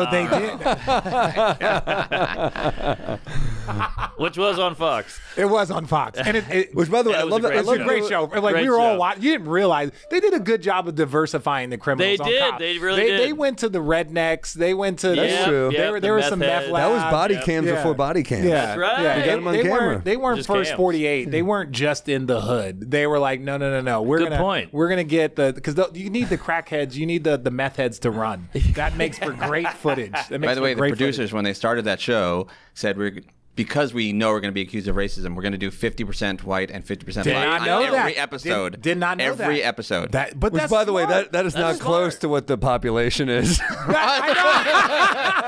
That's true. Basically, we're going to target black people. Yeah, it's like, it's like we're just going to make sure it's 50-50, even though black people are only 14% of the population. Let's make sure we do But that was police brutality on camera, and we were cheering it on. Yeah. That's how different the time. We were like, fuck yeah, get him. Well, she had a gram of weed. Where it's like, oh, that justifies the whole broken tail light pulling him out of the. But look, how old are you? 40. How old are you? 37. Oh God, you look so much younger than him. I know. Isn't that crazy? Wow. But it's like we all grew up in the same era where we were watching. Well, you guys might be a little young for Rodney King, but you're watching the OJ. You're watching I saw police shit going down. Yeah. Like, all that shit. So it's like, yeah, we have a different view of police than maybe the people that are a bit younger than us, right? Because no. When cameras first came out, police had a real reckoning. There was like, hey, you guys got a lot of questions you got to answer now, and so true. That's why every young person should watch the OJ 30 for 30 series, because it does it breaks down the LA riots, and LA was on, or the LAPD was on trial. It's crazy. It wasn't OJ. Whoa. It was like because that's what they were saying. They're like, when Mark Furman gets up there and is like, have you ever tampered with evidence? Have you ever said anything? And he's like, I plead the fifth. And you're like, oh wow, it's incredible. Damn. It's one of the I'd say the best 30 for 30 ever done, and there's a ton of great ones. But I think they won an Oscar or an Emmy for that bad boy. Was that Ezra Edelman who did that one? You should look it up. But that was Jeffrey Toobin. Toobin wrote the Why'd you start laughing? He wrote the book. He wrote the book. People versus OJ. Why'd you start? Really? Why'd you start laughing as soon as I said his name? I thought it was a zing. I It was. Well, But I was like, listen, if you guys don't know Jeffrey Toobin, Google him. Well, hey, shout out to the white lady in the police department who fucked like eight members of the staff. I saw all the memes, but I didn't. I like to do deep dives. What was shit that? That's funny. When was that? She called for backup. Oh God, it was. I'll do a little more. Yeah, come on, there we go. That log is unreal. It's just too good. This should not be done. We should finish. There's no top on a big guy. You're just stroking. You're giving it. Jerking off. You're just giving it the guac guac. Yeah, okay. Yeah. This is just the best scotch. Yeah, it is. Shout out Nick Offerman. Nick, I love you. If you do a podcast, I will come there also and drink with you. I don't think he does, but I should start he showed up to ours. He's the only Nick you like. All right. You're looking. Hey, come on. Look, it's good. No, Nick Offerman is. That's He's my guy. cool, man. But no, were you a fan of Jeffrey Tubin? Have you ever seen any of his work? I like the Zoom. That's all I saw. That's the only reason I know. Did you zoom in? Of course. He wrote the Patty Hearst book. It's a great book. Oh. Yo, Where's that story? look, I'm proud of you. I don't even know you, and I'm proud of you. Listen, the Patty Hearst documentary that CNN did is one of the fucking. I haven't seen that. Yo, It's trippy. It is story's one of the incredible. It's one of the most- trippiest things that you've ever seen. Really? And I've seen a lot of bullshit. I got a lot of downtime. The Patty Hearst documentary, because it'll go into. I'll tell you a the crazy media story and all this- when we're off air. can't too. wait to Oh, I got a crazy story. fair, I got a yeah. crazy story for you too about that off. Radical She was like story of Patty Hearst. She's an heiress of a newspaper mogul. Yes. And super rich, and then she hooked up with the Black Panthers. No, Well, she was God, this is kidnapped. how racist Jesus he is. Christ. Why is it that you go fucking She got racist? kidnapped, dude. She got kidnapped by some like extremist group that were like, but why did it have to be the Black Panthers? You Well, see I how thought you've she been was banging programmed? him. Well, she did. End She up might have been one of banging him. them, She was yeah. definitely, but it wasn't the Okay. black dude. It wasn't the black dude she was banging. It was one of the other dudes. Yeah. Oh. Anyways, I she thought it gets was hotter. kidnapped. She gets kidnapped and then starts going on bank robberies with them. Yeah. So then, And there's a famous photo of her with a gun, and they're like, "Is she a hostage? they're Does like, she well, she- like this now?" Stockholm. Yeah, Stockholm syndrome. And then they were like, they were like, oh, she brainwashed her. And it's like, yeah, the heiress got brainwashed. And then when they finally caught her after like a year manhunt Yeah. looking for them, which I didn't know this because I kind of knew the story. So basically, the cops were looking for all of them, right? There was like 8 or 10 of them. They all had a bunch of And weapons. it would make a great series because there's all these I weird know. dynamics of like Where bank is it? robbers and like how they had like So this weird beef and so shit. They get a house. They rent a house. Cops find the house. Patty's not there. She's out with 3 people. Cops roll into the house. These people have a fucking shootout in downtown Los Angeles. What? Like all of the people in the group die because the police are firing and they have all sorts of automatic weapons. So it's literally a shootout that they have film on looking What? for Patty Hearst. They think Patty Hearst might be in there. They don't know. Whole shit. And you're like, I didn't know this part of the story that like No. multiple people died and all. Yeah. And she ended up marrying in the end, she ended up marrying like some type of security guard they had at the end. It was like the second she had any normalcy, she's like, I'll marry this guy. Yeah. Whoa. And You know? because her family owned every like news station paper. The Yeah, the spin Hearst. on it. Right. The spin. Yeah. The Hearst. I mean, that's building and all- Citizen Kane is Hearst. Yeah, there you know? go. Is that really? Yeah, it's William Randolph Hearst, isn't it? And then I think that writer, Jay McInerney, married another one of the Hearsts. Oh Really? yeah, the I didn't know. Simonese Liberation Boy, Army. LA. If you want to have a fucking eat an edible and I will. fucking, It's and incredible. it It's a I'm great. in. It's crazy that have they made a scripted version of it because it would be so good. The story's so good. It would be hard to sell it. I don't want to say hard to think? sell. Well, you think of it because the more you They watch did one it, of the J. Paul Getty. That's like kind of a similar type Yeah, of that's thing. true. They made a scripted one of that, right? Yeah.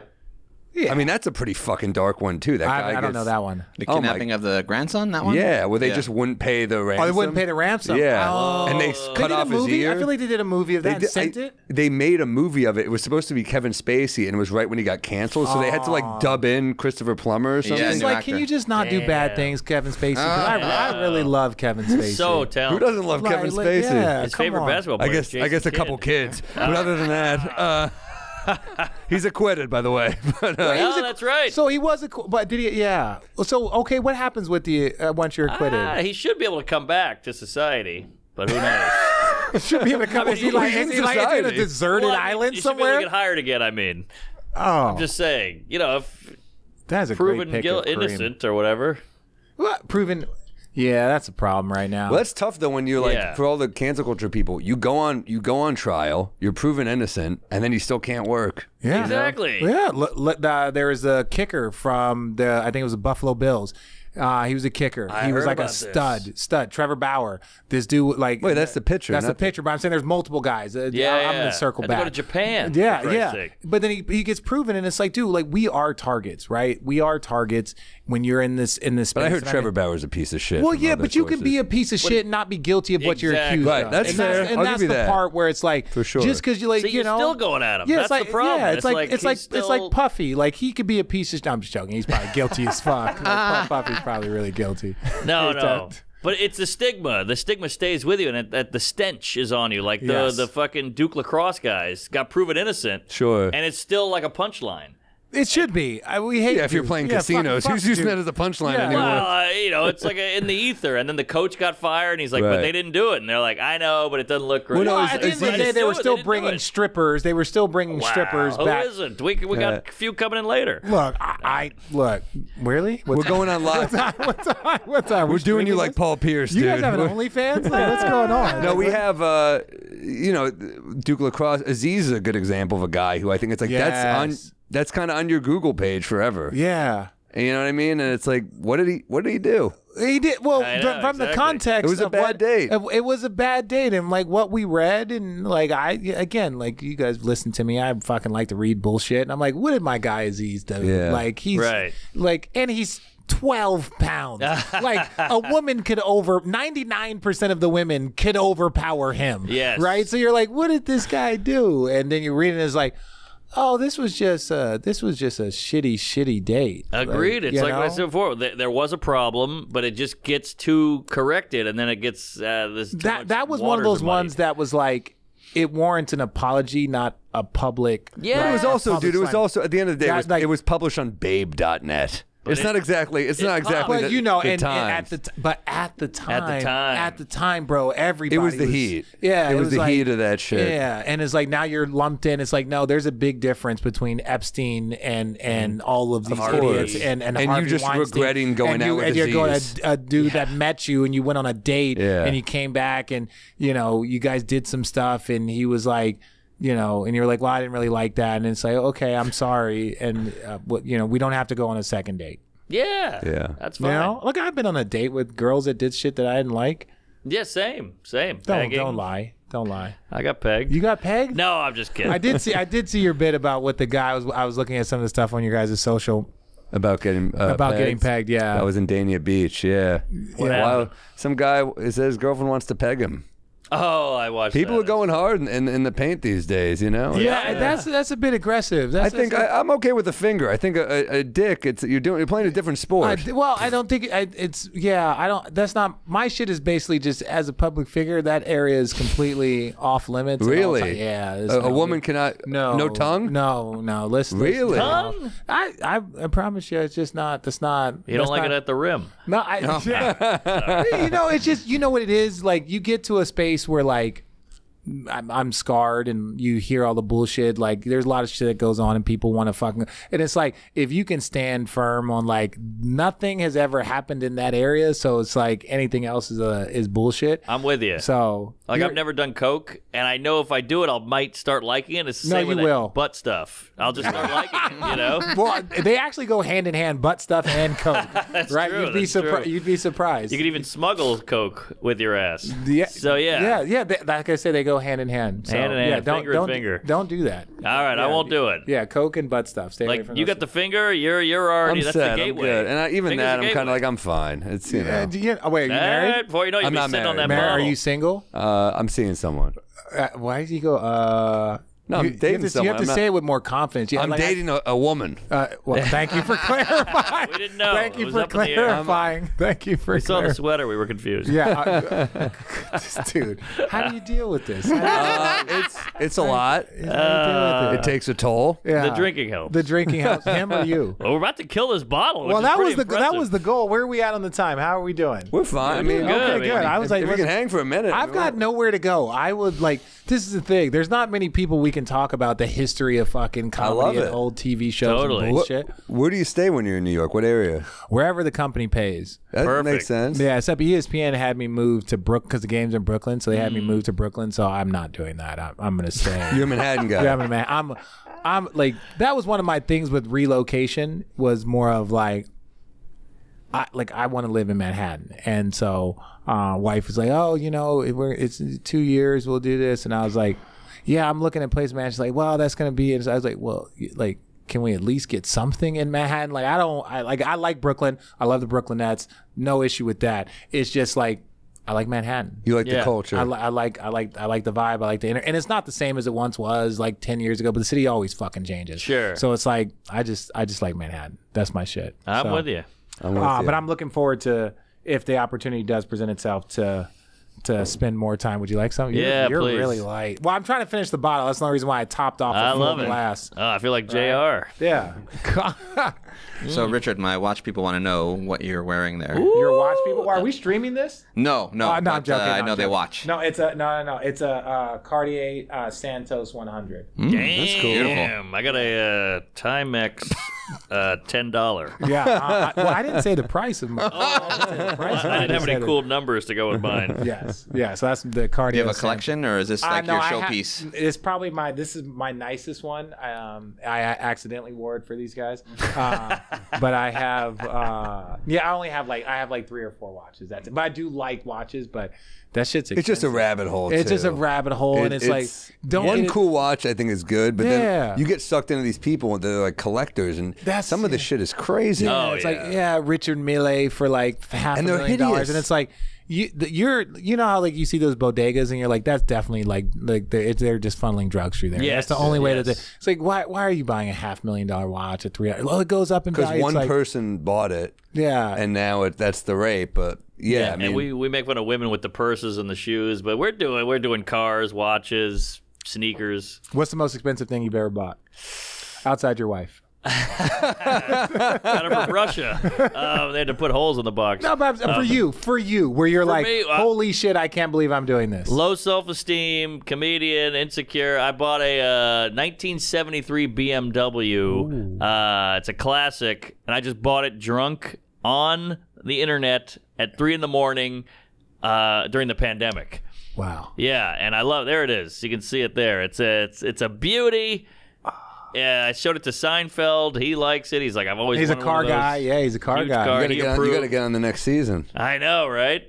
The car helps. That would be cool. You have an in now. You're like, we drive my car, because this whole thing is you drive a car that represents you. Totally, and you don't have to fly to L.A. Jerry, I have no influence, but as a fan of your show, and I watch it often, I think he would be outstanding. Oh, thank you. He'd be outstanding. Jerry's like, who the fuck is this guy? He's more of a baseball He's a guy. baseball guy. Yeah. If you were Jose Reyes, this would have worked. 100% done. Would you come too? Yeah. What's the craziest shit?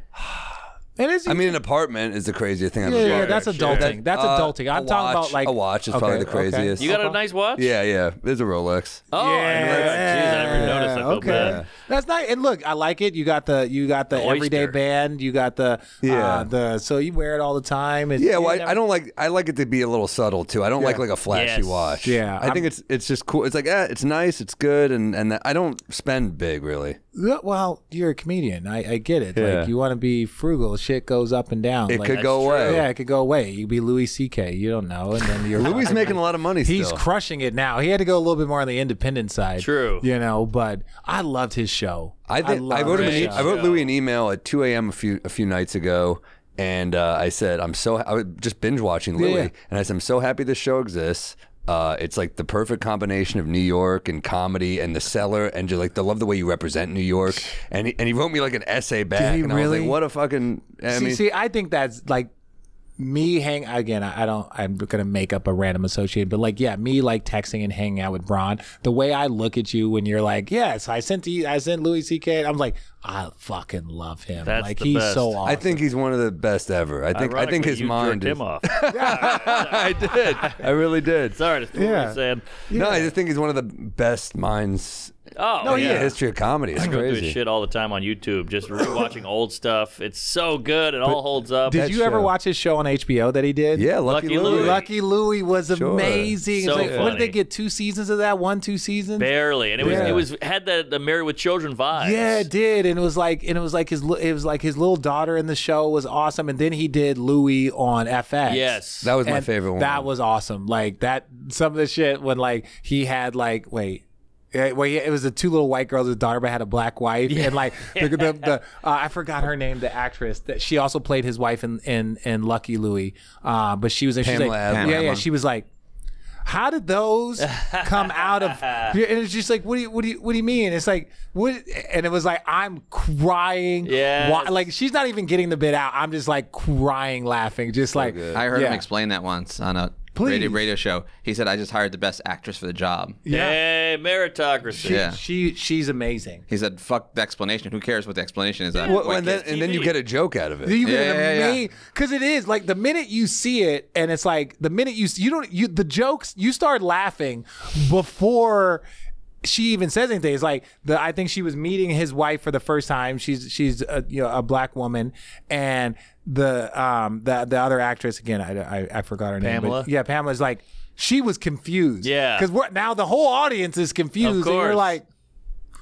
And then watching her like kind of like navigate through how did that's hilarious that come out of and you're just like, that's well done. Like whoever did that's a real random piece in a script. That's all him. That was fucking. My favorite thing is just the way he handles construction in New York, where they're just drilling outside. Do you have that clip? Yeah. It's like one of my favorite things. He just represents New York the way I relate to it, where it's a love-hate relationship, and right.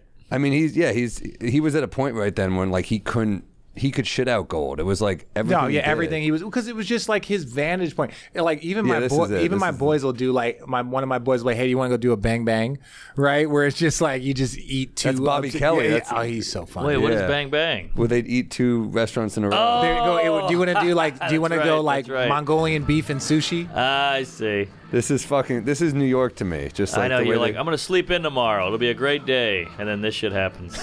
This is fucking great. Yeah, it looks like your block. It really does. It's just like, and it's a Saturday morning. Yeah. I think they're having fun. There's extra banging. He's just banging it for no reason. That's great. Because that's what he's envisioning them doing currently right now. Exactly. Then you gotta heighten it. This is a great, yeah. What a fun moment for an actor too. Like, oh, we get to break in and hit shit. But it's like, this is what it feels like when it's going on outside your window. Yes, exactly. That's comedy, baby. And just being miserable is funny. Oh, yes, it is. Losing is funny. Colin Quinn always says to us, we're not supposed to win. Yeah. No. We're fucking losers. And I'm like, it's good to remember that. Yeah, like that's Rodney Dangerfield. Like, I don't want to hear how awesome and how successful you are when you get on stage. I want to hear how you're just like me, but a little bit worse, so I can laugh at you. Yes, that's all people want. Well, I came home the other night and I saw a guy jogging naked. I said, what are you doing? He said, you came home early. He's losing. No, right. Like I've watched and then listened to like all of his stand-up shit, and it's just like Jackie Martling. Like, how do you come up with 1,000,000,001 fucking liners? I know. Like, how does your brain work in such an ADD way that you can come up with 1,000,000 one-liner, 2-sentence jokes and just string them all together, remember them all, do all like that shit? That's where I say, like, I think comedians, if you were to put the 5 smartest scholars and the 5 best comedians, I feel like their level of intelligence is the same. That's me. Speaking of a comedian, I don't know about that. No, they might have some more dark shit, but like, come on, to be able to touch human people and touch a story and tell it and articulate it and like bring in so many emotions. Chappelle does it such a great job where it's like, he's not even trying to make you laugh. It's just because it's him telling you this fucking horrendous story that it's just like, but you find the humor and the softness and the message. Like, that shit is fucking hard to do. It's hard, but you got to work it out in front of a crowd. And the problem is, like, I made that Rosa Parks joke earlier. Mm-hmm. You laughed. Other people would go, that's kind of fucked up. That's a serious story. And I'm like, I know, but I'm joking. Yeah, but I'm fucked up. so that's why I was like, oh, yeah, okay, we're the same. But that's my point. We're the same. Not everyone is like us, and that's the hard part. And they go, hey, you and piece also, of shit. there's a risk in doing that. There's a risk. Falling on your face, and that falling on your face. Is the risk higher than it's ever been for you guys? Let's say in the last 3, since 2020, has the risk ever been higher? It's not higher, but it's more obvious because of the internet. They can go at you. If they want to end us, they could end us. I mean, that's the thing. It's like, we've said enough shit. There's enough footage of us. If they want to take us down, it's easy. You just have to commit to it a little bit. I think the cancel stuff is a little overblown. It is. I think it's like, no one's canceled. No one's canceled anymore. Exactly. Like, unless you're jokes, over fucking jokes. Like, who gives a fuck? Yeah, I know. No intelligent person is like, he needs to stop talking. There's enough. Like, Trump is running again. You're gonna get mad at us? Yeah. You know what I mean? Yeah, it's like the positive, but it's like, even Dave Chappelle, he's like, just remember, you clicked on to watch this. That's a good point. You clicked on to watch my comedy. You can't go complain about it and it says it's offensive. And it's like, but that's where I think comedy is like some people will watch things to be offended. Right, Yeah, they're gonna for sure. watch it. That's their and it's form of like, entertainment. Yeah, that's their form of entertainment. It's like I'm gonna watch Dave Chappelle tonight, and if he says one negative thing about this, Well, there people hate watching it. yes, Yeah. But he said you tuned in. Like, think about that. Like, you used to watch TV, and it was like you were entering a room that you're like, well, let's see how this works. You were taking a chance on that channel, not the person, really. So now you're taking a chance on the you click. That's Yeah. new. yeah. But if you click on gay porn, that's on you. If That's you're like, on what you. the fuck are these animals doing? Yeah, You're the like, guy you never opened it up. the guy never showed up. Yeah. you know? Yeah, you came. Yeah. What? Yeah, you're the one that came. Yeah, exactly. You're the one who got hard and finished. You're jerking off like this is the worst gay porn I've ever seen. Is that the porn you watch? No, I'm just making an analogy. I'm just saying. But I have watched so you're it. not being literal. No, but I have watched it just to see where I'm at. Oh, Yeah. you did that like you The did that test. Viagra, like you did the Viagra. Oh, gay I didn't need porn test. Viagra. You did that, yeah. I think Daniel Tosh did that. They did the Viagra gay porn. Oh, really? Yeah, he did it on Tosh.0, and it was like they all like stood on a table. They were wearing sweatpants, and then they all took Viagra. That's hilarious. And then maybe they didn't take Viagra, but I remember that was the bit. Like, Okay. take Viagra to see if you're really gay. Wow, You know, those that's mid funny. 2000 shit. Take Viagra, sweatpants, and they all stood there, and then they had gay porn on the whole time. And if anybody got hard, that's how they knew. That's hilarious. Did you ever play with a gay guy? Yes, I played with the gay guy. Amici? No, I didn't. What do you mean by play? No, like No, Jason Collins. Oh, yeah. So Jason Collins, He's gay? very. I didn't even know that. Oh, very like. Very, very like he wasn't out when he played though, right? No, he wasn't out. But what was funny is that Jason, so I knew him in college. I went to Arizona, he played at Stanford, so we were rivals. Like both of us were number one seeds. Like they were very good. We both get drafted to the Nets in the same year, and I'm sitting here like, fucking hate this guy, a fucking Stanford nerd. Fast forward, he becomes one of my closest friends. Like we were on the team together for 5-6 years. All of our success, all of our stuff. Like that's my guy, and we both get traded. A couple years later, he comes out.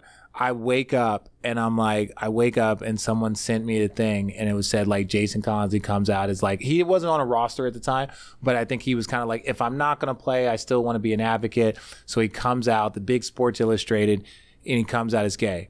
So I fucking text him and I'm like, yo, and this motherfucker responded back to me. He's like, yeah, I was meaning to talk to you. And it's just like, yeah, he came out as gay and like, It just never came up. it just never came up. Yeah. No, he actually dated a woman for a long time. He dated a woman for a long wow. time. Like, and we saw all his stuff and like, she was great. But he came out. And the funny thing is he has a twin brother. He has an identical twin brother. Jaren, that also plays in the NBA. So you're like, are you both gay? Or like, so, and I know Jaren really well, so I throw a lot of jokes back at him. His wife Elsa's awesome. Hi, Elsa. And so, but the funny thing about Jason is that I don't care who you bang.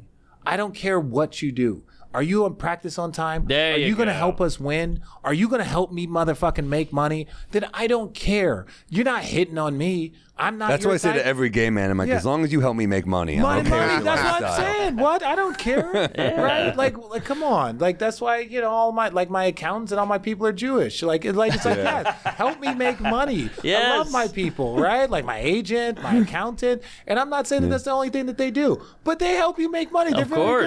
good, right? Yes. And they have a lot of black athletes that play sports because there's Sure. a lot They're of very Jewish good. athletes. They're very good. They're very good at making money. Yeah. That's your NBA. That's your NBA. Well, in the 50s, the NBA used to be mostly Jewish. Yes. And Yeah. it sucked. Hey, don't you talk shit about Dolph Shays. Dolph Shays is outstanding. Don't you like that? So you sound like JJ Redick talking about they were all plumbers back in the day. Oh, I hate that. God. Also, I did reach a point where I knew I was going to be a good athlete, so I started playing GM mode on NBA 2K. I was like, I'll build a team. That'll be my thing. Yeah. I'll make trades. How'd it go? Not well. Are you still playing 2K? I don't really play. I play like, I have it for my friend, but I don't play really. Yeah, you wish you had like. I feel like it's sometimes either you get your brain just shuts down from video games. Like I still love video games. It's too complicated now. It's too many things to learn. I'm not good at it anymore. Yeah, so I was too competitive. I never played sports games. Games because it was just FIFA, yes, because there could be 4 of us in there. It could be like 2v2. You're fun. You're eating some edibles, smoking some weed, drinking some drinking. Yeah, like GoldenEye's old school. I was a Halo guy. Yeah. I'd like Halo's incredible. Halo, and now they got the show. Shout out Halo. Whatever, you guys are awesome. Great show. I don't The know. show's good. It got off a little because it was like a prequel to like the video game, and the video game's like a story, it's like a story, so it's like a prequel to it, so it kind of shows you how Master Chief became Master Chief and all that shit. And it's just like Master Chief for me was like the first fucking Spartan. He was like the badass, like everything. But yeah, me and my boys, we would play that shit for like 10-12 hours because there was nothing else to do. Like, it was like what kids are doing now with Fortnite and Call of Duty. That's what we were doing with GoldenEye and Mario Kart. That was classic. Yeah, well, because Mario Kart, you can get the drunk girls back, the sorority girls, you get them back. You're like, you want to go back to our place and play Mario Kart? And it was like, yeah. And even if you didn't hook up with them, you had girls in your place playing Mario Kart. It was a good night. It was a good night. Great night. Whoop their ass, talk a little shit, maybe let them win, feel good about themselves. And then you throw a red shell at her later. It was a white shell. So I don't know if this guy is gay. Is this guy out? Towns is not gay. Well, listen to this for a second. Uh-oh. Well, he has like a voice identity. He's definitely crisis. code switching. He's code switching. He just. What the? Tim, how did you find your shots in this game? Oh, interesting. That's code switching. Right. All right, we can edit this because I don't want to. This is the thing. Look, code switching for black people is a very difficult thing, right? From a standpoint of this, right? It is difficult. I can't imagine. No. That's It's like, a lot look, of I was work. born in South Central LA, right? I lived there. My mom went to Dorsey High School. Dad went to Inglewood. Like, I grew up in South Central. I now leave to Arizona. It's a very different environment. It's all white. It's all white. It's all white and a lot of Mexicans, right? A lot of Mexicans. All my best friends growing up were Mexicans. Like, and so it's like, Big height you're difference. learning to adjust. Like when you're sitting talking with your cousins and your grandmother and your uncle and you're like, that's one thing. You go to school and it's not that you're doing it on naturally on purpose. You're just kind of somewhat trying to like blend into the environment so you don't. It's already difficult enough. And I feel like he just has a trouble with the switch. That's all it is, because everybody has it. Like you have, when you're sitting down talking to an executive, how you talk when you're sitting and talking to him is completely different. Sure. Like you're a different version of yourself. Your voice is different. You don't give filtered. a fuck. You're filtered. And it's the same thing, except for black people. We've had to assimilate to a culture that puts us in a spot of like, yeah, how I talk with my boys in the locker room is not how I talk on ESPN. How I talk with like my family member, all my cousins and everybody that are from like South Central, that's not how I talk to all my friends that went to University of Arizona. And so I feel bad for our boy Cat, because like, he's just not good at it. But I don't think he's doing. I've seen his contract. I don't feel too bad. That's what I'm saying. I don't feel that. He's doing bad all for him. right. He's doing all right, but he gets a lot of shit, and it's like he also talks a lot of shit, though. I mean, there was that podcast clip of him being like, I'm changing the game and stuff. There's bravado. I mean, you bring more of that attention when you're saying that, and he's having a good year. Well, this is the problem. We're fucked up. The level, no, but I'm saying the level of confidence and arrogance and like irrational confidence and irrational arrogance that you have to even get close to being there. Now, do scales kind of tip a little bit? Maybe, but like you have to be psychotic to be like, at 12 years old, 10 years old, I want to be in the NBA. Similar. And then you get into, you're 18, 19, and you're like, I can do this. And I'm grown. And so it's like, how the fuck can we tell that man that like, I would say delusion for us. Like for comedians, like you have to be like, I'm telling jokes to strangers in a bar. In what fucking world do I think I should get paid for this? It's insane. Yeah. And then when you're young, remember thinking like, you have that delusion where you're like, maybe I'll get on Letterman soon. Of course. But you're like, we sucked. You need it. That fuels you. Yeah, but that's why I have so much respect. Like, so I did improv. Really? At UCB. So when I first retired, I did a show. And like I was like trying to sell a show, and I was trying to sell like a athlete like kind of like a Curb Your Enthusiasm style, but like a former athlete that's retired. He's got all the money. He's got nothing to fucking do, and he just walks around fucking around like and just like kind of like causing some chaos. So we were working on that. I'm glad I said it on to everybody. But they were like, hey, Richard, you know, we like the idea, but like, have you ever thought about like hosting like a game show? And so I was like, okay, cool. So they wanted me to do the pilot for the game show. And I was like, what do I do? I like to be prepared, you know, whatever. And they were like, I was like, do I take acting clothes? Is there like a hosting coach? I was like, I've never hosted anything. Like I just retired 4 months ago. And the guy was like, hey, have you ever done improv? And I was like, no, I'm a fucking basketball player. So he's like, man, go do this. So he sent me to UCB. So I did 101. I did like a 2-week intensive. I did 101. I did 201, I did 301, and then COVID hit. And so like I couldn't like, cause I retired in 2018. So once COVID hit, then I like couldn't do it. But it was like going and doing that shit, bro. I have so much respect. Like you can see people whose brains just work at a speed and they can put it together and they can put like, you know, whatever someone's saying in this, and I'm going to yes and I'm going to do this. But the respect I have, not only for the improv people, but this comedy is like Richard, would you ever do stand up? And I was like, no, I have a high level of confidence, a very, very high level of confidence. And if I were to go on stage and I don't want to fuck with my confidence. It takes a different person to put themselves out there and say, I'm going to be vulnerable. I'm going to tell jokes. I hope you guys all like this. It just requires a lot of failure, and you've already perfected something. It's tough. I don't know if anyone could be a great comic starting famous. Yeah. I think it's very hard. That's why Eddie Murphy's going to have trouble, because they keep saying he might come back, but he's going to have to fail for 2 years to get a good hour. And it's like, and he can't fail in privacy. I mean, part of the beauty is Mark and I, when we started, we were in New York, so people saw us. A lot of people come from another city, and they have some, like Hannibal Buress moved from Chicago to here. We love Hannibal, but he moved from Chicago. He had some juice in Chicago. Mark and I started here, so people saw us when we sucked, and then out of nowhere, you kind of get good, and people were like, "Oh shit, all right." But there's something about failing in privacy. Like we'd find shitty rooms. Yes, I would do like late night at the comic strip, and you know there would be no comic. There'd be comics, but they were all my friends. Yeah.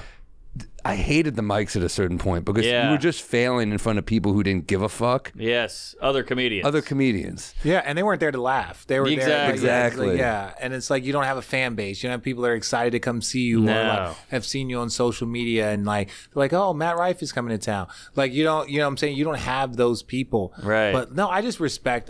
My thing about comedy and like, I'm a nerd, right, when it comes to it, because it's like I can only watch so much basketball, I can only watch so much shit. So like I fell in love like comedy specials, listening to Raw Dog, like finding different people, you know, Whitney Cummings, even, you know, Amy Schumer, and watching them from like the roast.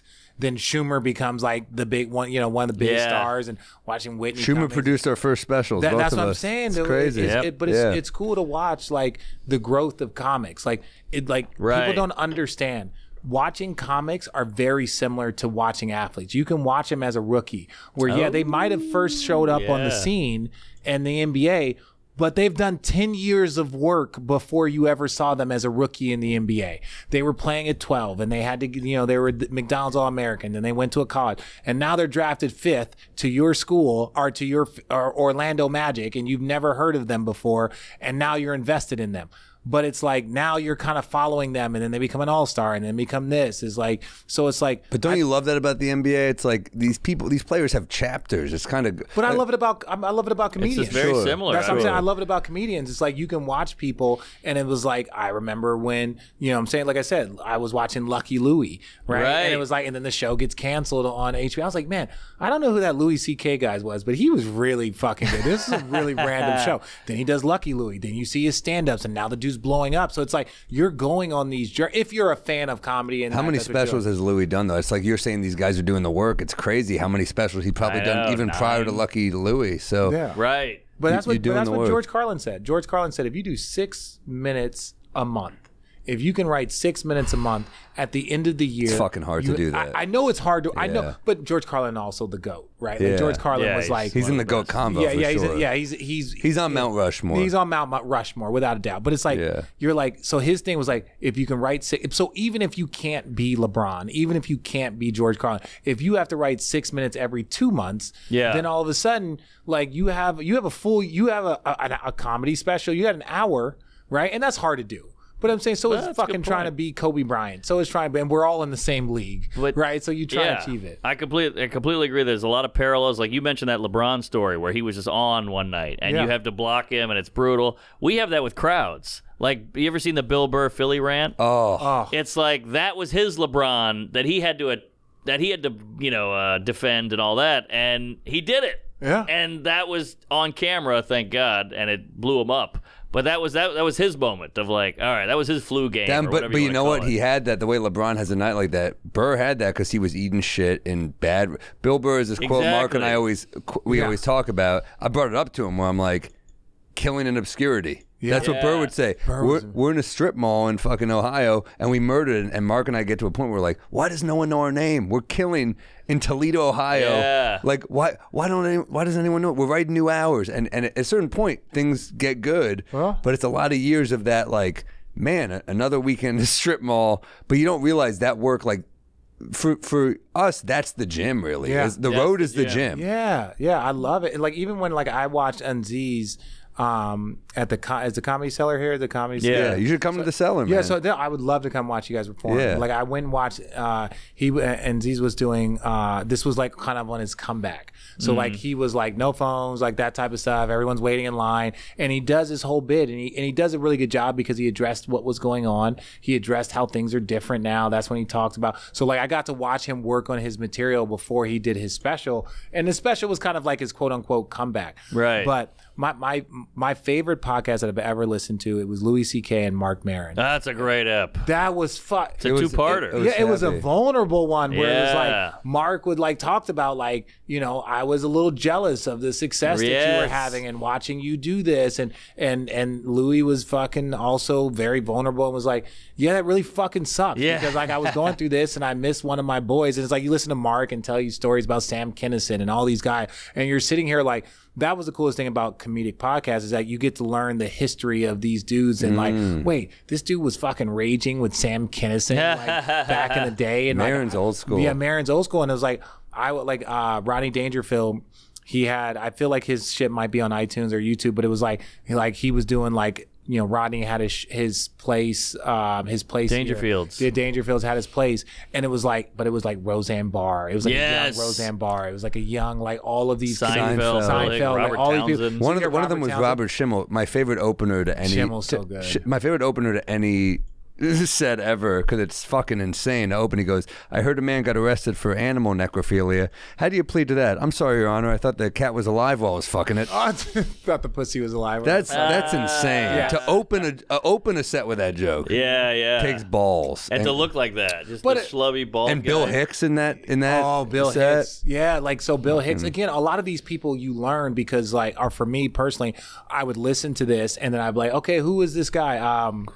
Klein? Robert Klein. And it was like so many comedians. It's like you recognize the guy, and it's like I'm just like anybody else. Like, oh, I recognize I'm seeing him in this, but then you would hear like multiple comedians credit him for like his style and like Jerry in particular. Yeah, Jerry especially. It was like he was the first one that kind of did it very observational, very this, and so it's like let me go check out Robert Klein, and all of a sudden you're like, wow, this fucking guy is good. Hicks is good. I like Hicks. Some of the shit he was doing. We love him. Yeah, Hicks was awesome. My favorite thing of his is, if you haven't heard it listening right now, is the Flying Saucer Tour, where he is doing this heady shit in just shit rooms in the South. He was from Houston. Dave Attell always said this to us about Bill Hicks, is that he would say, you know, a lot of those comics doing this edgy shit, they do it in like San Francisco. Right. They do it in Portland. They do it in like the safe rooms. Yeah. Hicks is in Alabama. Yeah. You know what I mean? Like, they'll meet you outside if they don't like your jokes. Well, that was one of his stories, is they chased, he had to run to the car. It happened multiple times, but they were just like chasing. Yeah, that he shit was great. But that's again where like just as a student, like my favorite shit was history growing up. And so like for me, like studying like the comedic history and understanding like where people come from, what they do, how they do it. And it's like it just all the only thing it did, as much as it makes you laugh, it just gives you a tremendous amount of respect. Like for people like Roy Wood. Like he was telling me a story. Roy was telling me like stories about like you watch his stand up and how he was like VHSs and he was sending them out to different comedy clubs to try and go book places and to try to do shit. And you're like, yo, I remember VHS. That shit sucked to try and record VHS and to clip shit together. Push like at the same push time. the time and you got to pause it and record it. It's like, bro, the comedians that, in my opinion, are between the ages of like 40 and 60.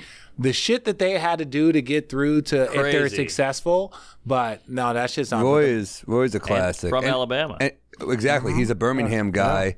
Who did the road. I mean, it's a great combo. He's like a New York guy, but he's from Birmingham. So I feel like he appeals to so many people. And, Jon Stewart's hosting Mondays. Yeah. Maybe give Roy Wood Tuesday through Thursday. Come on. We've been fighting for it for a long time. I love Roy. Roy's okay. Most underrated guy. I'm not asking you guys, but I no different than you guys asking me about basketball. You feel like I'm the experts. I look at you guys as the experts. Hassan Minhaj. He's a friend of mine. I like Hassan. No, I know. I love Hassan. I love him. When all of this shit was going down, and I saw his video that he made in response to the New Yorker, which I thought was complete bullshit the way they went about it. Right. But it was like, how do you guys look at it when you're talking about like? And I see his issue. He's like, when I'm on the Daily Show, facts come first, and we add humor. When I'm just telling bits. Like I'm telling stories and then I'm adding like a tinge of facts in it. So like that crossover part is tough. So like I'm just more saying it's like when you're telling a stand-up hour, right? You're gonna tell everything I say is true on stage. That's a fucking lie. That's the biggest lie you've ever said. I mean, there will be a twist that may be not true for the punchline, but it is it's mostly true. I would say what I say on stage. Okay, so and I'm just purely asking again. You guys can edit this shit out. I'm big on. One of the reasons why I started a podcast, and we were one of the kind of the first to do it, is like I want my friends to tell stories. I want the other athletes to tell stories. Like I'm not here for got yous. I'm not here for clickbait. Like I don't give a shit about this. I'm just curious as a fan. Like so when you're him, and it's like okay, when I do this, I might embellish this part, or I might embellish that part. Is that like how do you view that, or how do you guys view that? I would say that what I say on stage is almost. I would say mostly true. Mm-hmm. I would say I think it's. I think the crowd can tell when it's not true. I think when you make up a joke for a twist and a punchline, it's different than making up a premise for sympathy. Okay. And I think that was his mistake. That was his mistake. That's true. That was one thing that like no matter what he said in his rebuttal, it was like you got sympathy from the things that came from those jokes. But I also feel a kinship with Hassan, and he's my friend, and I also think the way the New Yorker goes about it, I have a real problem with gotcha journalism. Yeah, and I think the way they approach it, I don't think they started with a gotcha piece. I think he was supposed to get the Daily Show. Yeah, well, he hit them up, ironically. Yeah, it was like, hey, will you write a piece on me? I'm trying to get the Daily Show. Really? And then they twisted it on him. But I think there's like this congratulatory, like they think they're doing something brave, but it's like... Go do real bravery, This is just a guy who's trying to get a gig. Like, go help somebody. And I thought, but you can't host a Daily Show if you were now busted in like a lie because you were interviewing politicians and you need credibility. It's tough. It's a sticky situation. I think he's, he's charismatic. He's a funny guy. He's amazing. Yeah. He did the NBA All-Star Weekend. He did the celebrity game. Yeah. And like you guys hopefully have established, like I'm a fucking nerd when it comes to comedy. I love him, and I was bummed that because I was like I went to because when the Daily Show was doing the things, I kind of sent like a tweet of like, hey, if you guys need a sports correspondent, let me know. I would love to be a sports correspondent for the Daily Show. Whoa. And Hassan had just done the All-Star Weekend and they were having Giannis. Remember he interviewed Giannis on the Daily Show. I did a benefit for Giannis with him once, and it was fun as hell. It was awesome. And so once I saw that, and so I was like, hey, Daily Show. And someone hit me up from the Daily Show, like, hey, Richard. And the timing didn't work out because they were trying to do something with Giannis. But I was like, and they're like, hey, why don't you come by the show? show. So then I started going by the show. Like I think I went twice, and it was just more of just like I wanted to see it. I wanted to be around. I'm a huge fan of the Daily Show. I love it. I love seeing all of the different people come on it, and just seeing everyone's flair. But Roy is so good. He's so good on that show. I thought Hassan would be outstanding. I think he would have done a good job. I was like, okay, cool. This is what he wants to do. He's going to do this for the next 10 years. And when it kind of was saying that, like, he's kind of the leading guy and blah, blah, blah.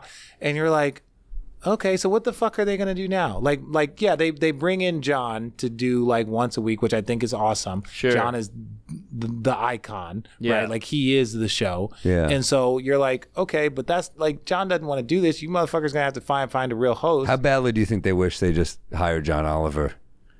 Well, he's on HBO. I know, but they could have had Oliver. When Stewart was out, they could have made him an offer. But the problem is Trevor Noah was fucking really good. I just thought Trevor Noah, and if you had to pick between Trevor Noah and him, Trevor Noah was a little bit younger, like a little like and a little like, sexier, a little and cooler. Neither of them, like I think both of them, in my humble opinion, are perfect. Right, they're perfect for the job. Right, Trevor did it for a few years and was like, guys, I appreciate this, but it's time for me to move on. But John, last week with John Oliver is pretty next level. Roy Wood deserves a show, in my opinion. Yes, and I've said it loudly. He's messaged me about it. He's like, basically, you could stop campaigning for me. I'm like, I won't. No, hey, I will join the campaign for Roy. And if Roy doesn't want it, well, like, you guys give me a call. I would love. No, I don't. Liz, I don't want to host the show currently, not yet. But I would love to be some sort of correspondent. That would be great. You should be the sports correspondent. I would love to be the Daily Show sports correspondent. That's part of the reason why I was like, in 2024, I'm gonna go do as many comedic because there's like people see me as like the funny guy on sports, and I'm like, no, like I really like know and study comedy. Like I really know this shit. Like I enjoy First field piece, you in Toronto talking a crazy bitch. Yes, 100. Oh God, no. Get them drunk. Well, it's different now because I'm 43, so they're probably 40. So it's probably a mom of 3 now. And like in true. like PTAs and soccer clubs and shit, won't have the same effect. It won't So what is your guys' next story for the next? What are you guys trying to do in 2024? We're doing a vision quest, a vision board. He's got a special recording. Yeah, I'm taping a special in March at the Wilbur for Amazon. It's gonna be on Prime Video. This next one. Okay, in Austin, huh? Boston. White the Wilbur's it's a great theater. It's gonna be killer. Okay. So we're doing 4 shows. Gonna tape there, and Mark and I we wrote a movie. We're trying to sell it. What's the movie? It's about 2 struggling liquor salesmen. We had our own whiskey here, Bodega Cat. Bodega Cat. I saw you guys. You guys are looking for a distributor, right? Yes. And that's the premise of the movie. So we got the script out to people. Hopefully people want to make that. And then, when is this coming out? 2 weeks. So what do we still? So February. Well, we're gonna exchange information. Like Hannibal Buress. Like do you ever see the I Work Out? Like he has this. No. So. If you could pull up the like he has this song, like he has like an alter ego. Who's a rapper now, right? Yeah, kind of like Simon Rex. Oh yeah, Dirk. Yeah, Dirt Nasty. Simon's been on here a couple of times. I watched Simon. Like me and Simon. Yeah.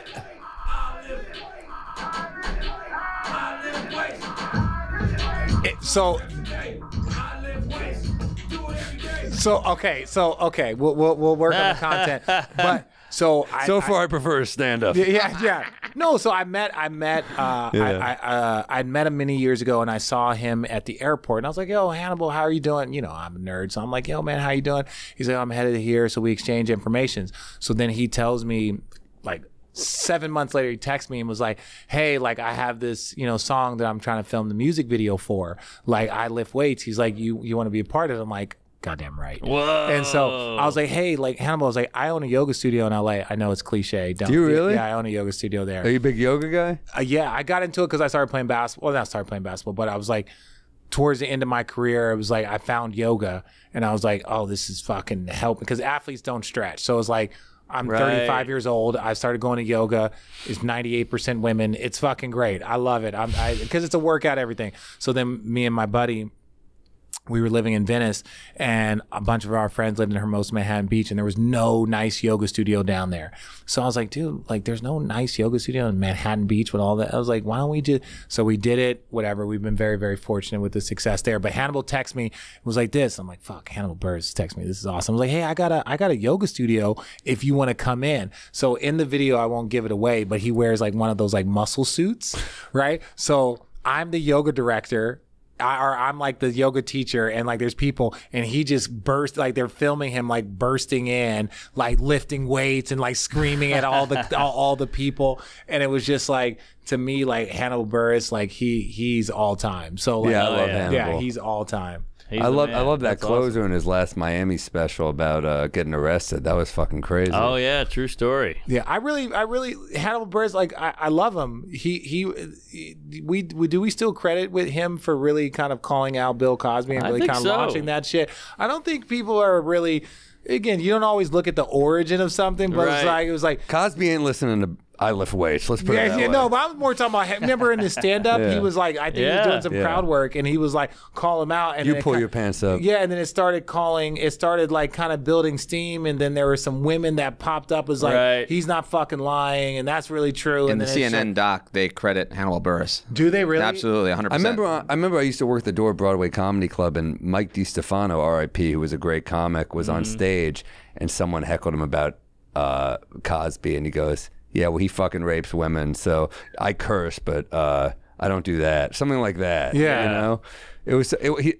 I'm butchering the wording, but I was like, I didn't know that. That was the first I ever heard of it. Yeah. And the worst part of, like, I won't say the worst part about it is obviously the women.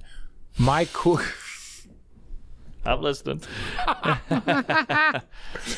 My best celebrity story is Bill Cosby. Let's hear it. My best celebrity story is Bill Cosby. So like when people was like, Richard, okay, listen, you've been in the league 17 years, you've been around, what's your best story? Ooh, and it was what like, are we talking? okay, Sleepover? No.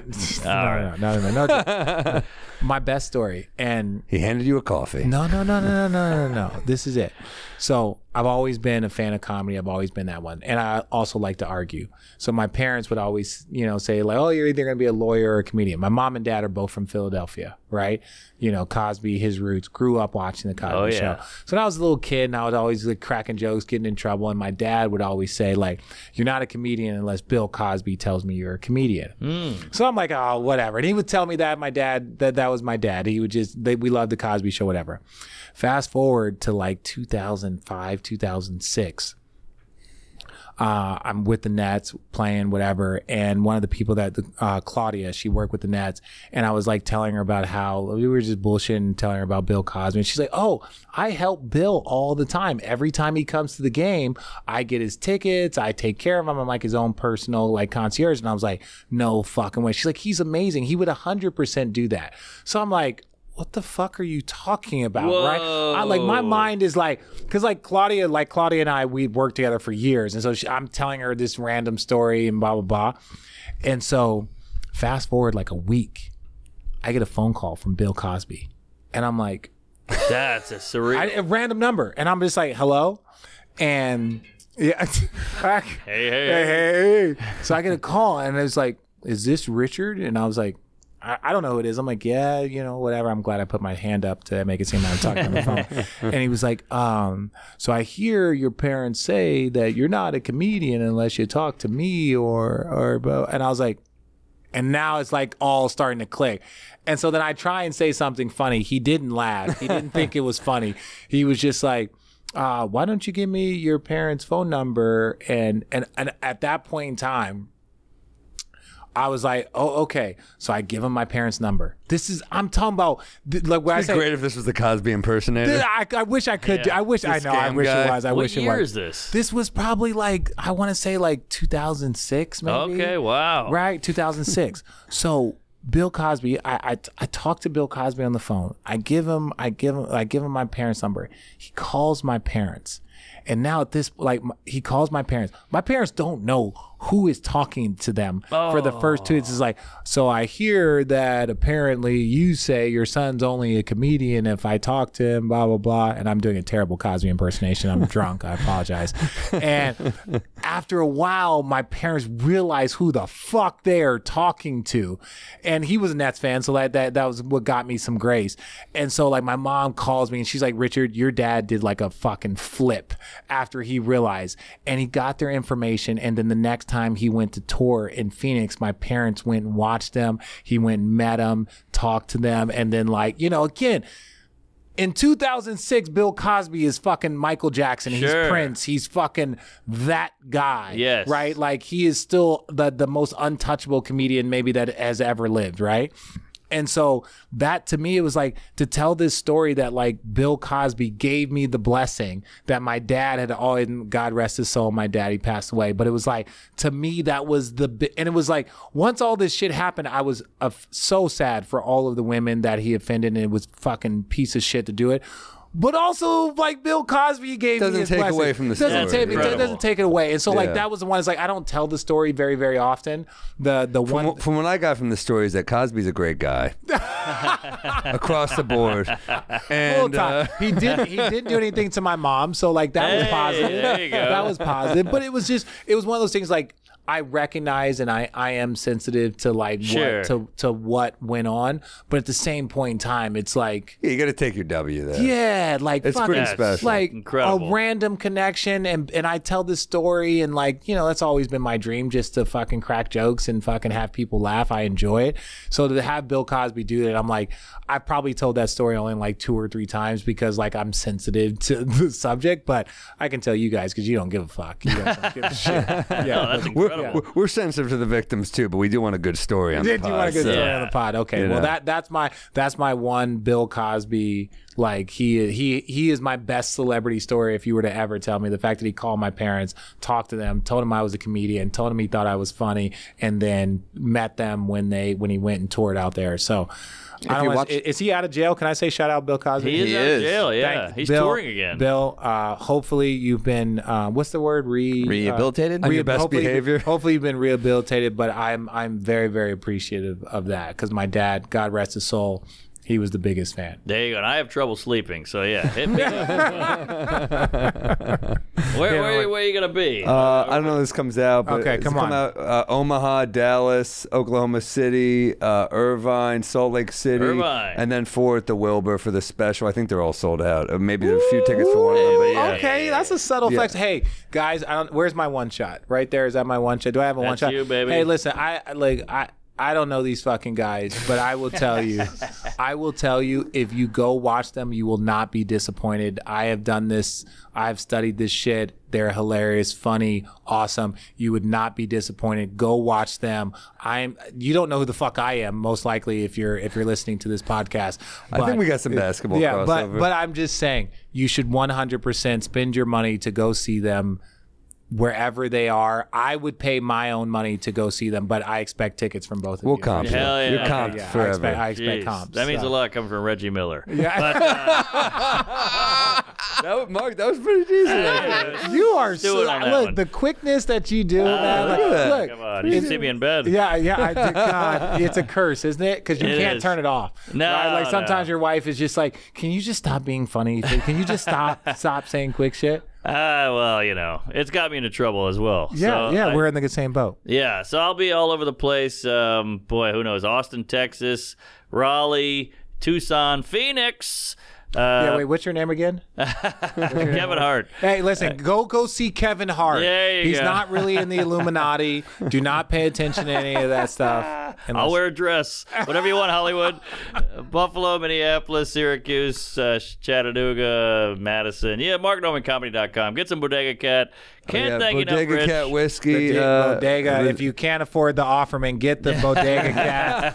If you like. It's for the people. It's for the people. I'll drink. Can I get some shit. No, not now. I'm hammered already. We'll send you a bottle. Yeah, I would love a bottle. I would love. Anything you want to plug, Richard? Anything I want to plug? I'd like to plug Road Tripping is my podcast. We pretty much do this where we crack jokes and talk back about basketball if I stop slurring.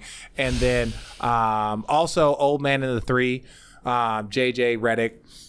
That's I won't say he's my guy, but he's my associate. He's great. I like him a lot. He's my associate. You know, there's a high probability we're going to be working even more in the future together on doing some projects. So I love it. Yeah. So it's a good combo. Yeah, he's got to stick up his ass, and I'm very good at being a ventriloquist. I like to plug something even though I had nothing to do with it. Kathleen Madigan's special on Amazon. Legend. She's a killer. Legend. I came upon it by accident the other night. I watched the whole thing, and then I watched it again with my wife. We were supposed to have her on, and she fucked up the dates. Kathleen. Matt, did you fuck up, or did Kathleen fuck up, Matt? Just say he fucked up. Just blame him, Kathleen. Matt, you fucked up. Kathleen, we'd love to have you. Kathleen, you should come on here. But bring your own liquor. Yeah. But bring your own liquor. But Kathleen, they're amazing. Yeah, she's great. Maybe get her on with Lewis Black. They used to date. You guys really? I did not know that. We have Lewis Black told the most insane Epstein story on this podcast. Oh, I did. I saw that. Yeah. And I was like, he's very free willing. He's like, yeah, we were all hanging out, and like we went there, and then all of a sudden, was it David Blaine or what? Copperfield or somebody showed up, and it's just like, bro, you know, people are listening, right? Like, he's awesome. No, Lewis Black is legendary. I love Lewis Hell Black. Yeah. Well, this has been great. Keep an eye on what Richard's doing with JJ because it sounds interesting. Yes. Always watch him on ESPN. Will you guys have me back on again? Of course. Okay, I'll come back on the playoffs. Awesome. I'll This be was back fucking in New York, awesome, man. man. We can just talk bullshit. Hell yeah. Thanks for listening, guys. Thank you. Sunday's the day for my next bender. A bit of Piva wreck, you know the beer juice close. I've had a little too much bourbon, and Norman's talking shit about the fucking Pope. And I get down in the same way. Up on the roof like a cop's coming, and naked Samuel is feeling dangerous. I'm out to lunch here in New Orleans. This woman doesn't look like I remember her, and I